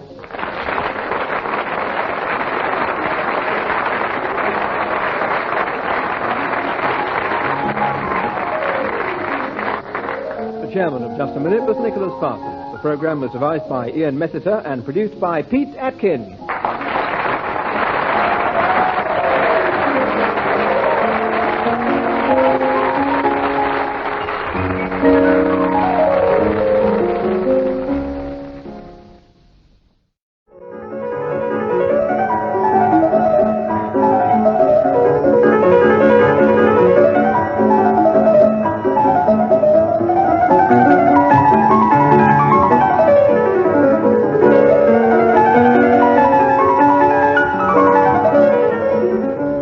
We present Kenneth Williams, Derek Nimmo, Peter Jones and Jan Ravens in Just a Minute. And as the minute waltz fades away, here to tell you about it is our chairman, Nicholas Parsons.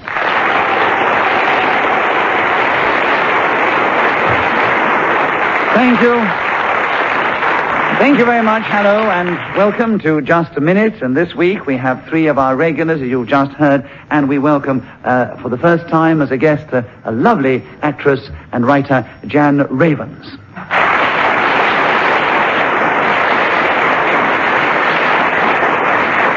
Jan has courageously volunteered to take that 4th seat against these 3 intrepid exponents of Just a Minute and try and compete with them as they all try and speak at different times, we hope, on the subject that I give them, and try and do it without hesitation, repetition, or deviating from the subject. And Derek Nimmo, let's begin with you, and the subject is getting at an itch in the middle of my back. At. You have 60 seconds as usual. Will you tell us something about that subject, starting now? Well, getting an itch in the middle of one's back is really quite horrid, and you immediately need to get at it. And to this end... Peter Jones as Chap. Hesitation. No, I don't think so. Oh, right. You're very keen, Peter, but no, I don't think so on that occasion. So, Derek, you keep the subject. There are 53 seconds left. Getting at an itch in the middle of my back, starting now. If you remember, I was talking about getting at an itch in the middle of my back. And to this, I bought a beautiful back scratcher. I bought it in Queen's Road Central. Jan Ravens as Chap. Repetition of bought. Yes. Absolutely right, absolutely right. Jolly good. Well, listen, Jan. I would have challenged, but I thought he'd probably got to say it about 5 times before I'd have it allowed.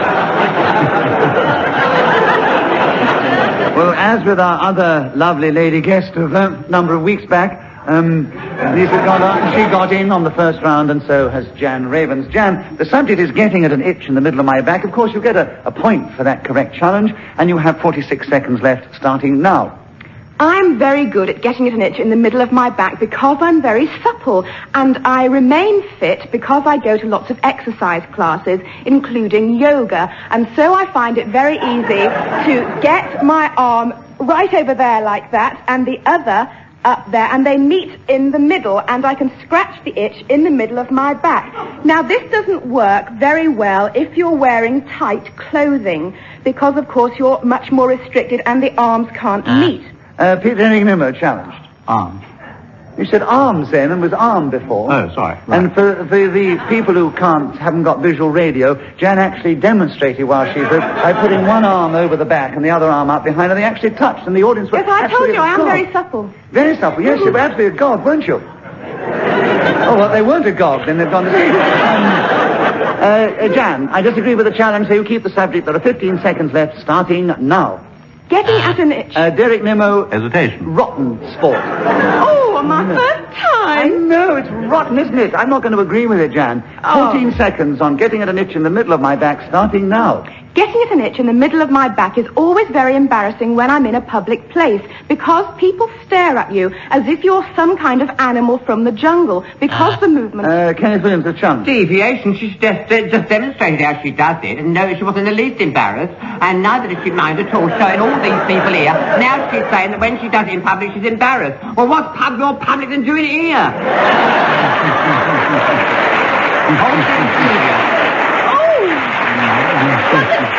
Some of the fictions I've heard from him. I think know. Absolute deviation. No, I think that's a bit strong. It was a bit strong, but it was a very subtle challenge, and it was. I mean, having established that you were not embarrassed, and now, so I think... I was told I had to tell the truth. But you just denied what you said before. That was his challenge, so you were deviating from what you said. All right. So, Kenneth, you have 4 seconds. Getting at an itch in the middle of my back, starting now. Yes, well, of course, you shouldn't have women on a programme like this, because you see, it's essentially...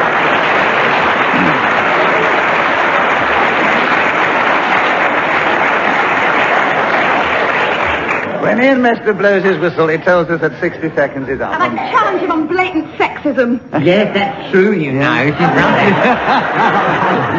But even if it was blatant sexism, he still wasn't deviating from the subject, you see. That's the difficulty of just a minute. So, Kenneth got that point for speaking as the whistle went. He's in second place, but our first-time player of the game, Jan Ravens, has a commanding lead at the end of the first round. So...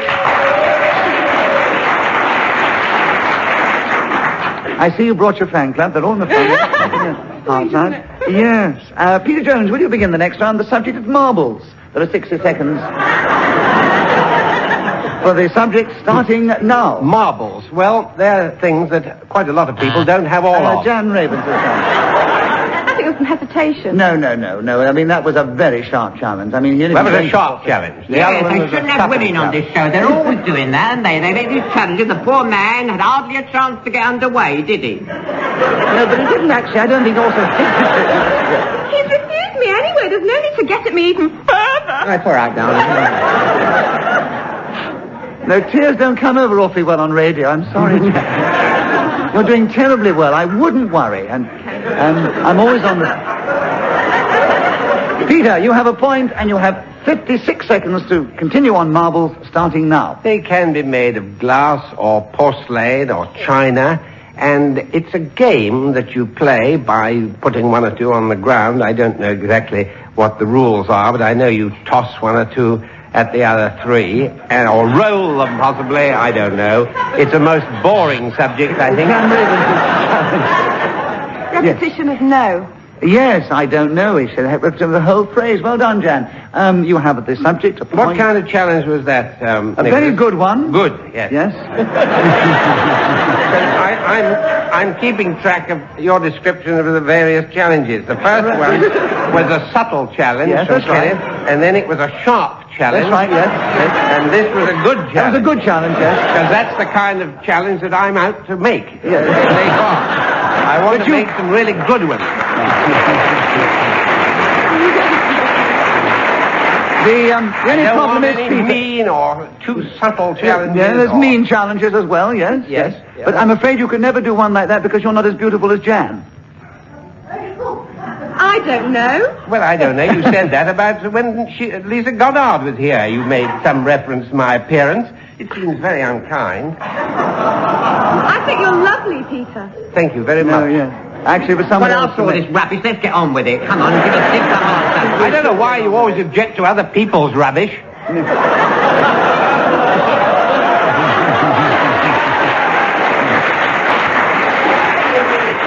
That's a good point to get back to just a minute. Jan, What you are we talking about?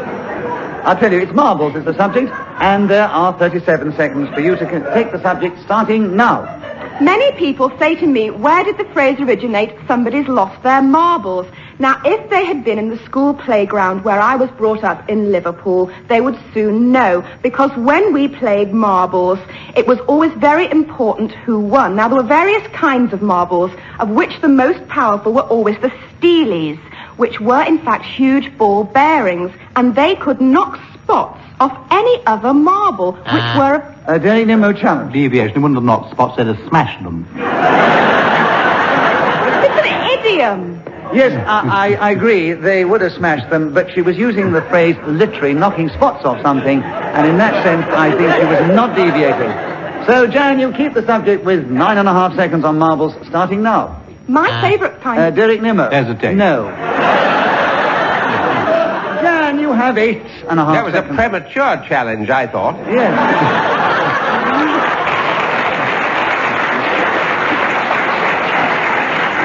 It was also slightly mean and very sharp. Oh, it was mean, sharp, and premature. Yes, right. And Jan has the subject still of marbles and more points in 8.5 seconds, starting now. The best sort of marbles, in my opinion, were called blood ollies. Derek Nimmo challenge again.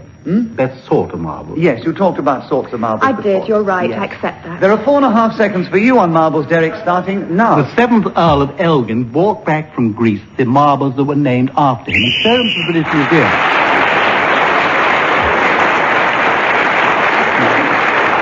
Well, Derek Nimmo got points in that round, including one for speaking as the whistle went at the end. But in spite of that, he's only in second place because Jan Ravens, our first-time guest, has got a strong lead. Kenneth, your turn to begin. The subject is Pluto. Will you tell us something about that in the game, starting now? It was given the title Pluto when they built that pipeline under the ocean, which was instrumental, incidentally, in our victory in the war. But in Greek mythology, Pluto is the king of the underworld. In Greek, it's Hades. Jan Ravens. Did you repeat Greek? No, he hasn't said Greek yet. I talked about Greece when I was talking about the Earl of Elgin. I'm all of a doodah, you see, now, aren't Yes, I? I'm getting carried away because I'm winning. Yes, I know.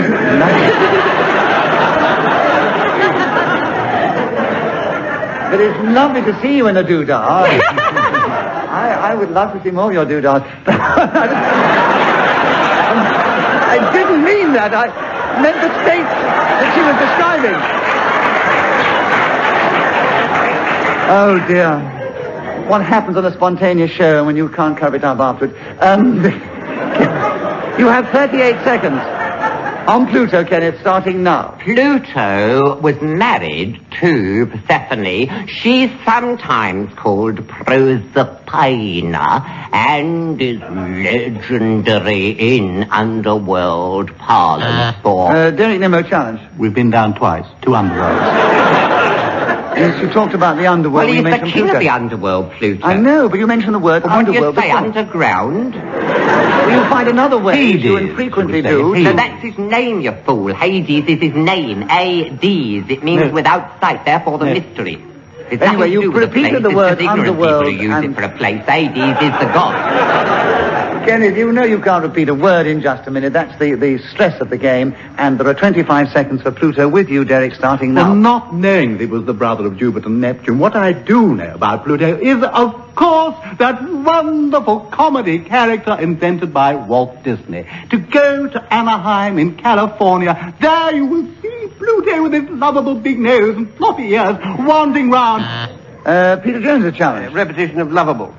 Oh, yes, Yes. she's done that Well, twice. listen. She said lovable. Yay, oh, that's good. Oh, that's good. That's a brilliant challenge, that is. Brilliant challenge.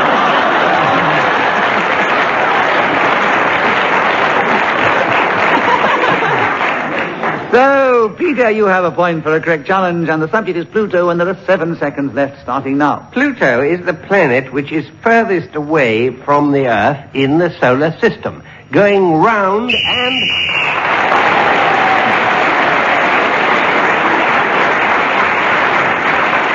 So we had many aspects of Pluto discussed there and talked about in the game. Peter got the extra point for speaking as a whistlewend. He's in third place. Kenneth is one behind him. Derek is one ahead of him, and Jan Ravens is still in the lead, and she also begins the next round. The subject, Jan, is neighbours. Can you tell us something about those in the game starting now? The good kind of neighbours are those that you can always rely on to borrow a cup of sugar from in a crisis. When you've run out and you want some, you can always go round to your neighbours and get a container with some sweet stuff in it. Peter Jones, hesitation. I would agree with that hesitation, yes, Peter. And there are 46 seconds on neighbours starting now. I think that's a very old-fashioned idea of a neighbour getting cups of sugar from them, because most people don't eat it anyway. They have Sweetex or something, and very remarkable small number of people. What was that? What was that? Hesitation. Hesitation, I agree, yes. What kind of challenge was it? It was an ordinary challenge. Ordinary. Brilliant. Mine was brilliant. Rather sorry I made it, really. Yes, hardly worth it, really. It's about an average one as well. And it's also correct challenge. And there's also 35 seconds left on neighbours with you, Derek, starting now. As our Lord said, love thy neighbour as thyself. Now, if we all did this, what a much happier world it would be.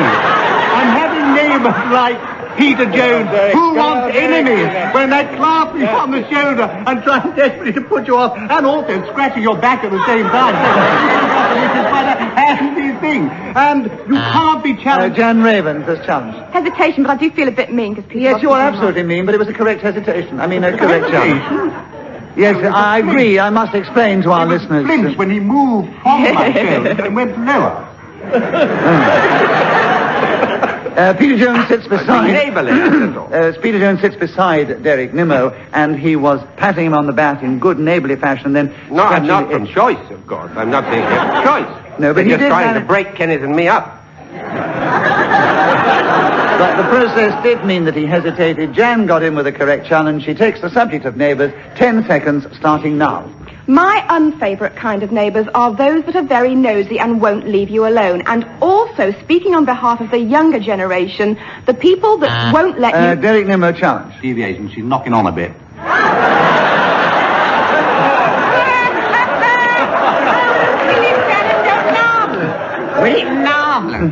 We don't call that the younger generation. No, of course The reason not. that Look at the her. middle-aged Look at her. don't You can see, I mean, you can see she's no longer young. That much is obvious, even to me, and my eyesight's going. And the reason... I'm speechless with rage. Well, it's an insult you'll just have to swallow. I wouldn't be... Just you wait. Well, we are waiting at the moment on this blooming chair, then. Look at him. Just sitting there The diddling. thing What's is, supposed you to be see, happening? if you put up with those insults, you do win a lot of points, you see, Jan, and you're going to increase your lead as a result. And the reaction of the audience was obvious that they disagreed entirely. They could see how devious and incorrect and insulting the challenge was. And you have half a second. Half a second, that's all, to take on the subject of neighbours starting now. Neighbours are...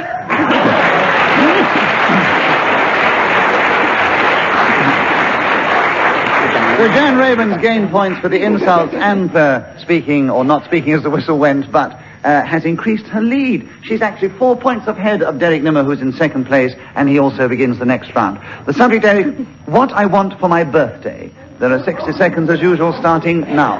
Yes, well, what I want for my birthday is really rather special, and all those listening, I'd like to take a pencil and paper and write down the date. It's the 19th of September, that's what you have to remember, and if you send it to me, care of British Broadcasting Corporation in Portland Place, I will be very pleased to receive it. Now, I am not suggesting on this occasion that I want Mrs. Nicholas Parsons, because she wouldn't travel very well through the post. And what I would like are a collection of marbles, particularly those played with in Liverpool playgrounds, where I, too, spent my youth much at the same time as that old boot, Miss Raven. And I've found that if you pick these olives, as they were often called... you have been challenged, Derek. And actually, the person who challenged first was Peter Jones. Yes, well, you couldn't send these huge steel balls through the post, because the postage would be prohibitive. They probably wouldn't accept them. In any case, I object to this gratuitous insults. So what is your challenge? You don't know. Well, you don't know. Look at him. He's just rambling on. I didn't have a challenge of deviation, then. No, I'm just objecting. Me too. Is it overruled? Overruled. So, unfortunately, if you got in first, I would have agreed with your challenge, Jan, but according to the rules of the game... running away like Billio. I know, but he got in a split second before with a ridiculous challenge. Ridiculous challenge? Ridiculous challenge. And you can write that one down, Peter Jones. Yes, ridiculous. Ridiculous challenge. If you can spell it. And Derek continues, alas, with 16 seconds on what I want for my birthday, starting now. There are various other things that I want for my birthday, and these I would like delivered specially to my door. Particularly, I would like some early Dewsbury Derby porcelain from about 1760 to 65. It's a particularly good terrier, and Jan Ravens has challenged. He said particularly about 3 times now. No, he didn't. No, only one. Only when I was talking about the Elven Marble. Oh, earlier on wouldn't count. No, one I would particularly like. And he said it particularly then again. Yes, well done, Jan. There are 3 seconds on what I want for my birthday. Starting now. What I would particularly... Hesitation. I know, but Derek pressed his buzzer and you spoke, so it doesn't count. So double keep challenge. the subject. Jan, you weren't ready. You hadn't played the game before. So we go back to that challenge again. 3 seconds are left. What I want for my birthday, starting now. What I would like for my birthday are all the single earrings from the pairs that I've lost.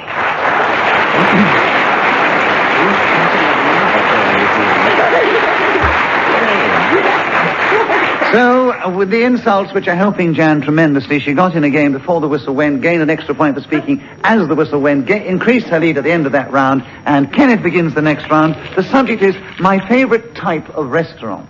Will you tell us something about that in just a minute, starting now? My favorite type of restaurant is averagely run by those hospitable people, the Italians. And I know this girl called Gloria Conti, who was a Rizzi before she took upon herself that new appellation by marrying a beautiful young man called Romano. And the dishes they prepare are out of this. Well, I had these kidneys. They were deviled, they said. Well, the piquancy was indescribable. I have become suddenly very French because, as you know, the French restaurant... Derek Nimmo challenge. Too French. Oh, very sharp, very sharp. I'm very French. So, Derek got a point, the subject, and there are 13 seconds on my favorite type of restaurant, starting now. My favorite type of restaurant is a Chinese one. I went recently in Hong Kong to a most unusual one. And there... Jan Ravens. Repetition of 1. Yes, there were 2 ones. Oh, and so Jan got in. So the old boot isn't looking so old now, is she?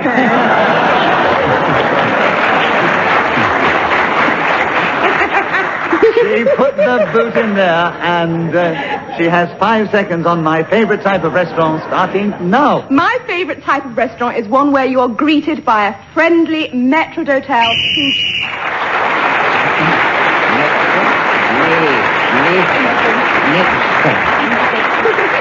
So, Jan Ravens was once again speaking as the whistle went, and she has slightly increased her lead at the end of the round by 1 point, 3 ahead of Derek Nimmo, and quite a few ahead of Peter Jones and Kenneth Williams.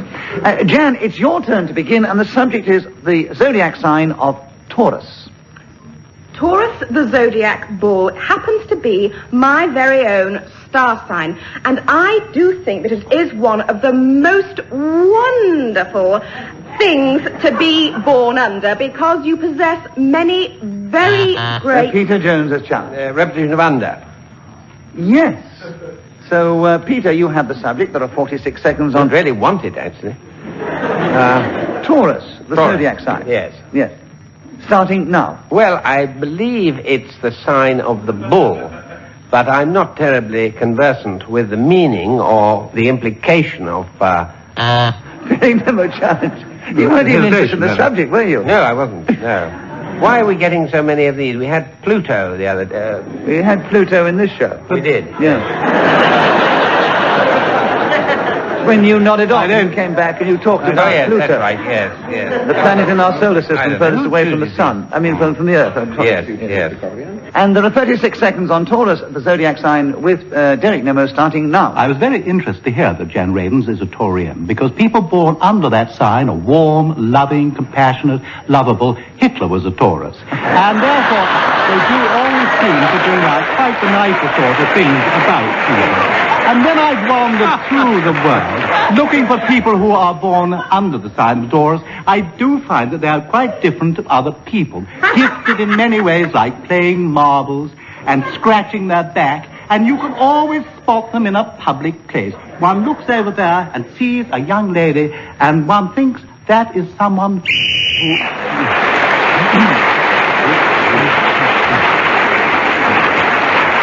Well, Derek Nimmo got extra points. I'm also very flattered because normally he saves those sort of remarks for me, and he's put me in the same company with you, Jan. Derek crept up on... Yeah, he's that kind of shadow.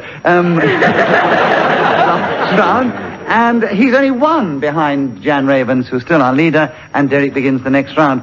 Getting the winkle out is the subject that Ian Messer thought of. Derek, can you tell us something about that in the game, starting now? Getting the winkle out. Well, I'm very sorry that I have neglected Nicholas Parsons, because I would like to get his winkle out. And if I did, I don't quite know what I would do, because he's very keen on eating this particular kind of small seawater snail. And when I see him with a winkle in his hand, I then get a pin and help him to take the winkle out.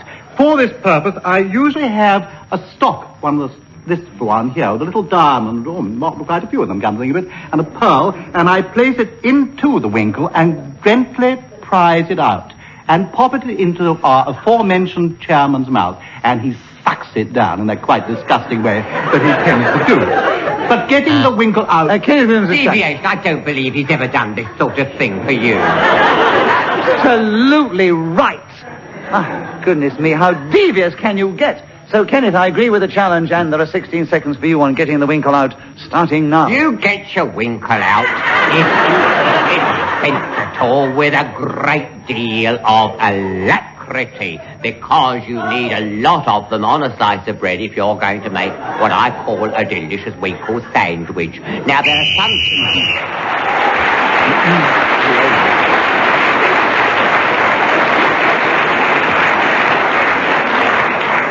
Well, we not only have finished the round in style once again with Kenneth Williams, gaining that extra point for speaking as the whistle went, but we have finished this particular show. And let me give you the final scores. Peter Jones and Kenneth Williams finished equal together in third place, about 6 points behind Derek Nimmo, who did very well, but he did not manage to beat our first-time player of the game. And she's done magnificently to win on her first time out, Jan Ravens.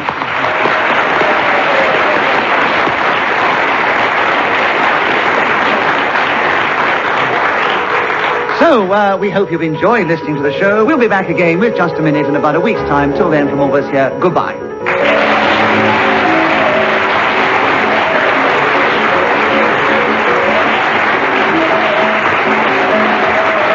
The chairman of Just a Minute was Nicholas Parsons. The programme was devised by Ian Messiter and produced by Pete Atkins.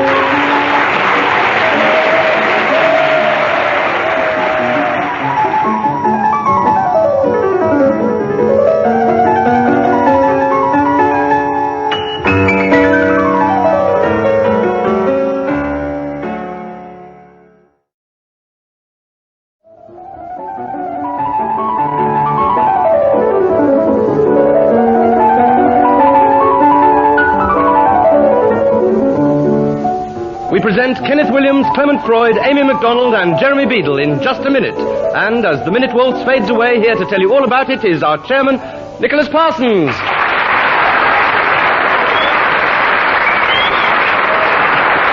you. Thank you very much. Hello and welcome to Just a Minute. And as you've just heard, we welcome back a guest who has played the game a number of times before, but hasn't been on the series for 2 years. So it's lovely to have the lovely Amy MacDonald back in the show.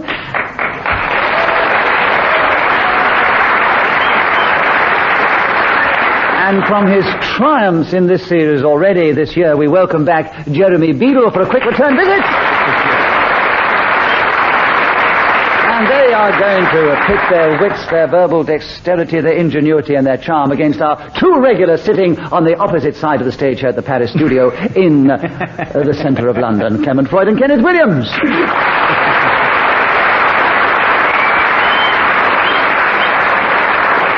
So keep that up as I ask them to speak if they can on the subject that I give them, and they'll try and do that without hesitation, repetition, or deviating from the subject. And we begin the show with Kenneth Williams, and the subject, Kenneth, is early morning exercises. Can you tell us something about that in the game starting now? Early morning exercises involve my bending down to actually tie the laces, and the effort is so warming to my blood. It sends the adrenaline flowing through my veins, and then I fall back in a terrible faint on the bed and have to have a cup of tea and aspirin. It has been so enervating, you see. Others can get up and lift barbells, huge weights, throw themselves around the place with most incredible abandon, and I look upon this with admiration and not a little... Amy MacDonald challenge. I think it's hesitation. Like, it's all these great ands. And I think that was a hesitation, Amy, yes. And we... yes.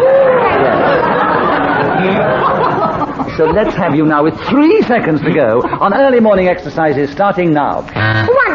Clement Freud's challenge. Hesitation. You...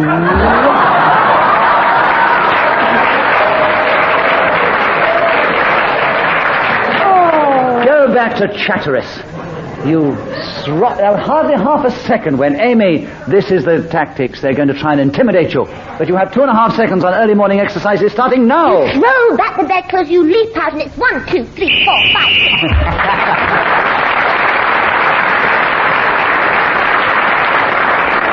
6. By the way, when Mr. blows his whistle, he tells us that 60 seconds is up, and whoever is speaking that moment gains an extra point. It was, of course, Amy MacDonald and Jeremy Beadle. Will you take the next round? The subject, getting to sleep. 60 seconds starting now. Getting to sleep can include several very disgusting exercises, which I don't intend to repeat here. Some people have found that feathers are very conducive to creating the insomniac's Bible. Now, I don't know what that means either, but as I haven't repeated myself, and I'm not deviating from the subject, I'm hopefully going to be allowed to continue. The great thing... Well, he's not talking about getting to sleep, he's talking about continuing on this program. Absolutely right, Kenneth, yes.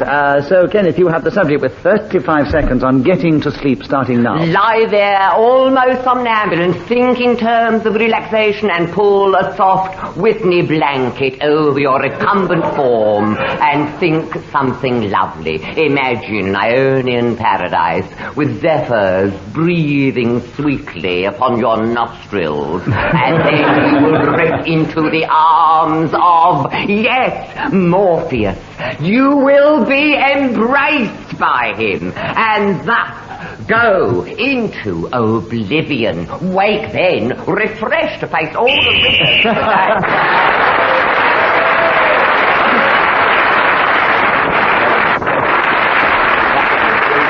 Well, Kenneth kept going with getting to sleep until the whistle went, gained an extra point, and he's now equal in the lead with Amy MacDonald. Amy, you begin the next round. The subject is washing an elephant. Mr. Obviously is chosen especially for you because of your personal experiences, and you have 60 seconds to talk on the subject if you can, starting now. Well, washing an elephant is something I really do know about because, you see, I have experienced the situation. Now, if you want to do the job well, best thing to do is to stick the elephant into a car wash. But this isn't always quite humane, you see, because its trunk gets all mixed up in Jeremy Beadle has challenged. Repetition of you see? Yes. She did say you see more than once. Yes. But that's something I do normally. Then I take it back. There's a lot of things I do normally, but I can't do them on just a minute. So I think we have to give it to Jeremy for that. And there are 44 seconds, Jeremy, washing an elephant starting now. The first thing one must always remember about elephants is never to get one between you and a wall, because this can create a rather crushing experience. Elephants are known to lean on handlers.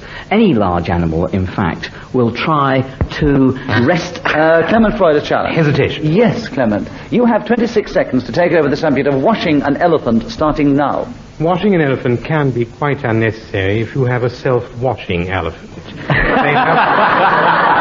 They have trunks into which you put a little... Amy Beadle challenge. Deviation. Why? Because there's no such thing as a self-washing elephant. Well, I think the idea of you watching an elephant is equally ridiculous, so I don't think he was deviating with the subject, as it's a rather hilarious idea. I think he was keeping on the subject, so I leave it with Clement, and there are 17 seconds washing an elephant starting now. They do froth and lather better than any other animal that I've come across, especially with sunlight, which shines upon their trunk in the most... Jeremy Beadle has challenged. Before. Trunk this time. Yes. So plural last time, singular. Yes, you're allowed plural. You have to listen very carefully, Jeremy. Okay. In that case, can I challenge your muttering? Yes, you can. This won't make any difference. Okay. But it's nice to hear from you anyway. 2 seconds are left with you, Clement, on washing an elephant starting now. You start with the feet. No, Jeremy got him before. That wasn't 2 seconds. Yes, you see, you're being clever, Clement. Now, that was definite hesitation because he misjudged Yeah, no, 2 seconds. Why don't he do establish it? Oh, yes, I think we all heard it. If you can hear a hesitation. 1/5 of a second, according to your messenger. Washing an elephant, starting now. To begin.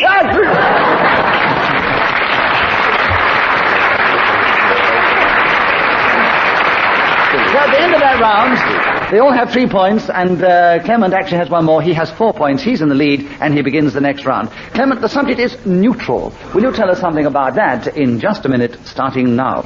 When you're neutral, there's a very strong argument for not being able to tell anybody anything, especially in the normal voice which they use. But in Parliament, it is a strange thing that neutrality... Amy Beadle. I think it is important to get out. Never mind that. I agree with the hesitation, Amy. You take over the subject of neutral, and 47 seconds, starting now. Purple and orange and babies and browns, but the best colour of all, you see, if you want to get your things together, is the neutral colour, because that way you can put all sorts... Clement. Hesitation? Yes, because you use the word colour, but it's not. You should just keep going. No, colour and colour. You're not working for yourself, you're just working for Amy, aren't you? Well, I can understand. Clement, you have 33 seconds on neutral starting now. Jeremy Beadle. Hesitation. Yes, Jeremy, there are 31 and a half seconds on neutral starting now. I hate those. Jeremy Can Beadle. I challenge myself and hesitate? Jeremy, you have challenged yourself. What was your challenge? Hesitation. You are absolutely right. You get a point for that. Very, very well thought out, yes. Thank you and very you much continue with the subject of neutral, and there are 28 and a half seconds starting now. It is sometimes almost impossible to remain neutral given the situation wherein love is involved. Hate is an easy thing not to be neutral about, but when one is talking about the great throb of the heart, it is an occasion when the mind is confused by the body's needs. When everything about the soul is suddenly thrown up in the air to decide, shall I go this way or shall I go that way? Jeremy Beadle, you challenged me. I repeated myself. I'm not going to let you get away with it twice. I challenged him too. I'm going to give everybody else a point for that one, because you can't do it twice in the same round. So everybody else gets a point, except Jeremy Beadle, who keeps the subject. And there are 2/5 of a second to go, starting now. In the beginning.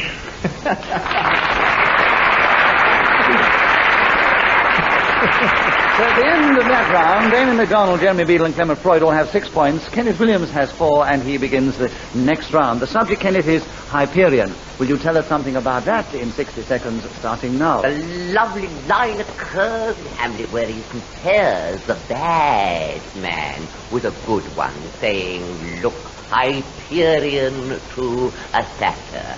Hyperion was... Amy McDonald. Oh, I've done it again. No, I'm sorry. Yes, it's all right. Take it back. I forgot. You see, Yeah, no, you haven't been. We won't charge repeat anything. the word. You can repeat the word. Oh, As you knew your sorry, mistake. Kenneth, I've forwarded Yes. slow. So we don't charge on that, and we leave the subject with you of Hyperion, Kenneth, starting now. Hyperion was one of the Titans, of course. Clement Freud, Chap. Can we not charge on that either? What?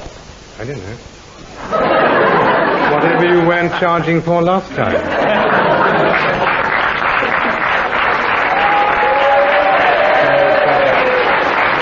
Now he's in the lead. Come off it, audience. It wasn't such a clever challenge as all that. It doesn't deserve a round of applause. But on this occasion, as you interrupted Kenneth in full flow and flood, I will give a point for an incorrect challenge, Kenneth, and you still have the subject of Hyperion, and 42 seconds starting now. Hyperion was one of the Titans, and he had 2 children. Well, he had 3 in point.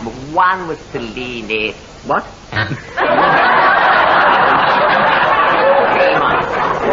Nothing was going on. The audience were absolutely they were throbbing with it, as you often have said yourself. And who challenged? I did. What was your Hesitation. challenge? Yes, you're perfectly correct. I'm afraid, Kenneth, nothing was happening. So Clement gets Hyperion with 33 seconds starting now. Hyperion won one of the very best pre-war derbies of my memory, written by one Tommy Weston, who sadly died in an old people's home in Ely 2 years ago. When Hyperion won... Amy McDonald. Oh, hesitation. One. Yes. 20 seconds for you, Amy, on Hyperion starting now. Now, we all know what hypertonic means. We all know what hypertension... Clement Freud challenge. You all know. Yes, that's right. Well done, Kenneth. I do repeat myself a lot. Yes. And you have 16 seconds on Hyperion, Kenneth, starting now. Well, he gave birth to Selene, and then he also... Amy...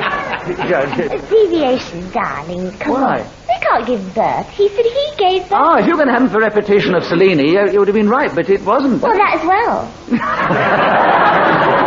Well, if him not giving birth isn't deviation, I don't know what is. Exactly. I mean, come on. Him giving birth? It's deviation, must be. Oh, yes, I hadn't realised that. I'm terribly sorry. I hadn't realised, yes. You see, I keep away from these delicate subjects. Amy, you have a correct challenge, and you have 12 and a half seconds on Hyperion starting now. What one does ask oneself is what is the meaning exactly of the word Hyperion? Kenneth Williams gives us lots of reasons, and so, in fact, would Clement Freud. What generally did...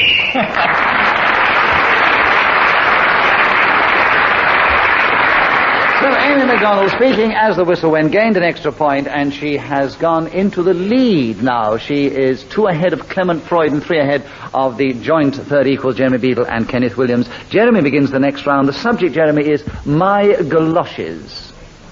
60 seconds starting now. Well, one of the most interesting things about my galoshes is the way that I bought them. I entered a shoe shop and sat down, whereupon a lovely young lady approached me and said in words of 1 syllable, "Hi, sailor," which is 2 syllables, I know, but I just wanted to see whether Clement Freud would jump in or not and challenge me, but... Amy McDonald jumped in instead. Amy, what's your challenge? Hesitation and, Yes, because of his deviation. There are 40 seconds, Amy, on My Galoshes with you, starting now.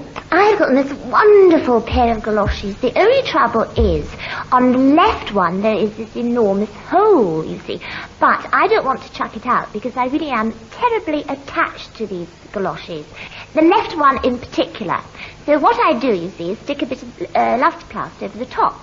And I still have these wonderful galoshes in my possession, and I wear them every time I go out for long walks and climb trees and wade through marshland. It's absolutely fantastic. And one day I'm going to take Kenneth Williams with me, because he's sitting over there looking as though he doesn't believe a word I'm saying. Absolutely true. And my minute must be up soon, because I don't think I can last much longer. However, I think I will talk about a blue pair of galoshes that I have actually in the back of my cupboard. Now, these ones don't fit very well at all, you see, so I never ever wear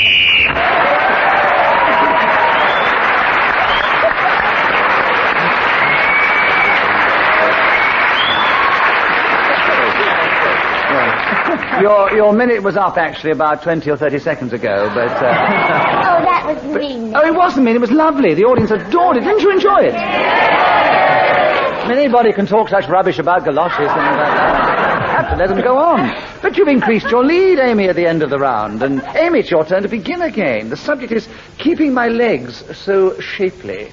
You tell us something about that in the game starting now. Well, the best thing to do, actually, is lie on the floor with your arms straight out and your legs in front of you and put your elbows, prop yourself up on those, then push with all your might your bottom up into the air, followed by knees, followed... Clement Freud, Chap. Deviation. Why? It can't be the best thing to do.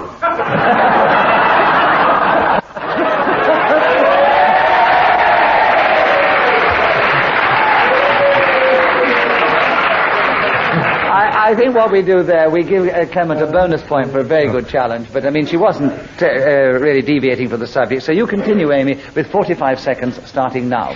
Once in this position, you start to bicycle like mad. That means rotating the knees and the ankles at a... Jeremy Beadle is challenged. Repetition of knees. Yes, they're rotating the knees. Jeremy, we're going to hear from you now with 37 seconds to go on the subject of keeping my legs so shapely.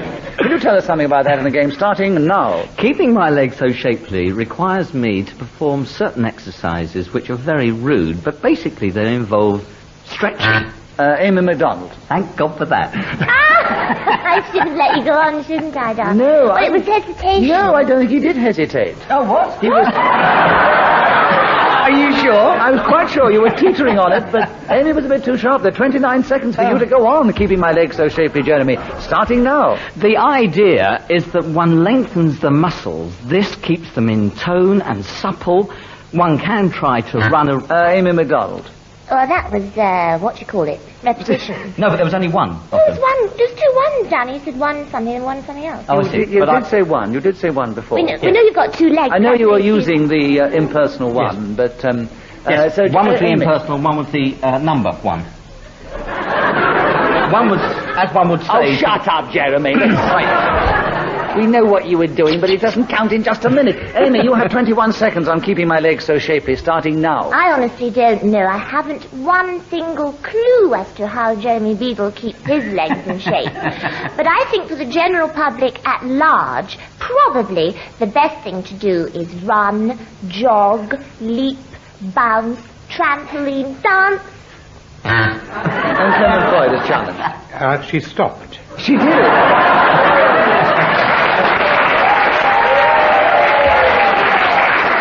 And you stopped with only 2 seconds to go, Amy. So Clement Freud will now tell us something about keeping my legs so shapely. And this should be... Kenneth's overcome with the idea, the thought of it. So, Clement, you have 2 seconds starting now. I haven't seen my legs for quite a long time.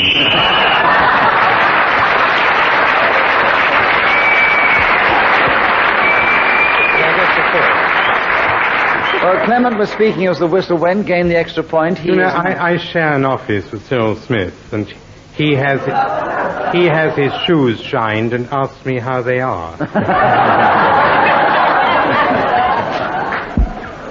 And you ask him about your legs, do you? Yep. Well, you're Very 2 points closely. behind our leader, who is still Amy MacDonald, and Jeremy Beadle and Kenneth Williams are a little way behind and equal in third place. And Clement, it's your turn to begin. The subject is the art of gambling. 60 seconds, starting now. Gambling is more of a craft than an art, but the only time that you should gamble is either if you know that you are going to win, or if you are getting value for money. And it is extremely foolish to go into a casino or a betting shop or visit a bookmaker and put your money on an eventuality for any other reason whatsoever. I have quite frequently had punts, which is a name for betting in the trade, on the results of contests of one kind or another.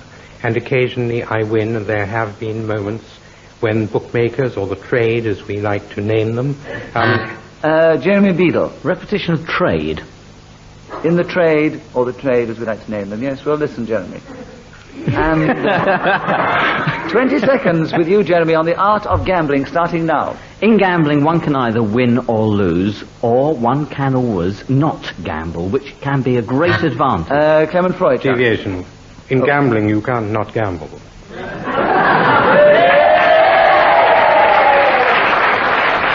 Well done, Clement. 13 seconds. No, on the it's answer. a gamble. It is a gamble not to gamble. If I decide not to buy a premium bond, I'm gambling that it is not worth my time. Therefore, I have not gambled, but I have gambled by not gambling. And just because Clement Freud has brought that rabid lot in, it's not going to make any difference. I think that's a very clever and ingenious explanation. You're not going to listen to it. Well, I have to make a decision, and I've made it. And Clement, you carry on with the art of gambling starting now. Roulette is one of the most popular games. You can bet on black or red, even, uneven, high, low, and the croupier puts the ball into the spinning wheel, gives it a twist, where after...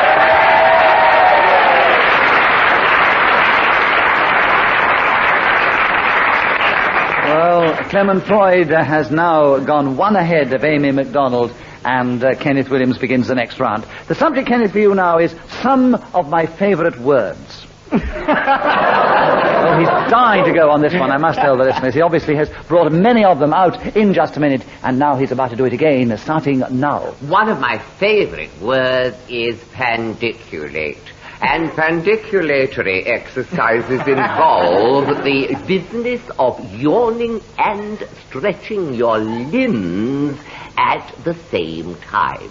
And a word which is polysyllabic but conveys a whole wealth of meaning is one to be relished. Much the same applies to carnival, derived from carnal, flesh, and levare, to cover. The mask was always used on those festive occasions, you see. And then we think of a word like goodbye, derived from God be with you. Amy MacDonald challenge. A repetition, he said derived quite a few times.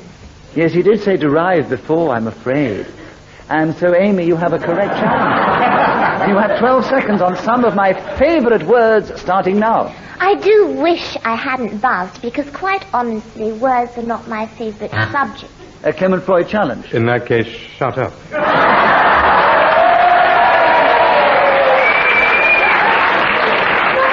I think the audience reaction is a tremendous condemnation of this programme.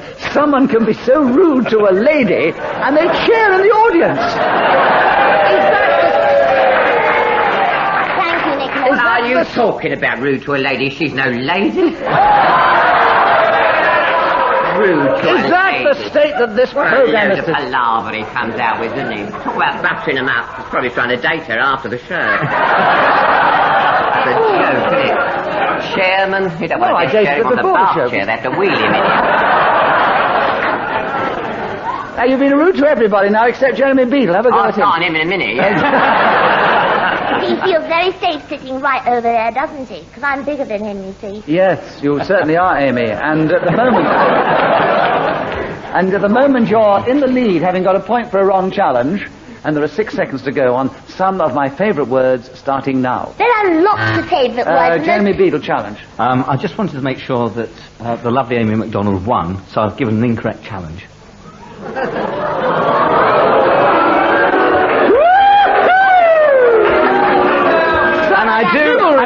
And I do hope that mob that Freud has brought in will take a lesson in that. Such chivalry on just a minute is most so unusual, so gallant, too. I know, one never sees that anymore nowadays. It's marvellous. And are you dating him after the show instead of me?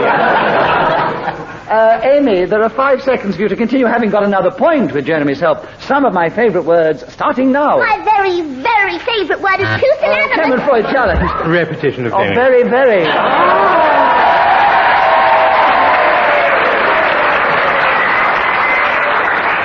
Oh, dear Amy, I have to give it to Clement because it was a correct challenge. But listen carefully as Clement goes on for 4.5 seconds on some of my favourite words, starting now. Spaghetti, tagliatelle, cannelloni, noodles.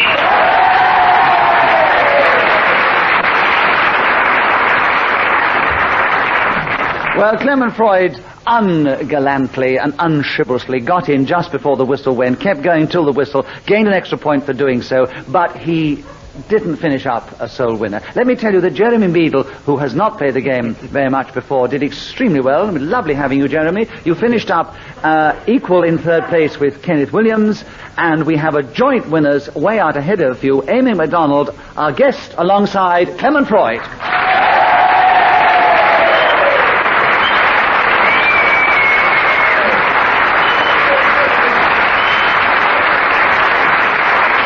Well, we hope you've enjoyed this edition of Just a Minute and have had as much fun listening to it as we've had playing the game, and you'll want to tune in again same time next week when we take to the air and we play Just a Minute. Till then, from all of us here, goodbye.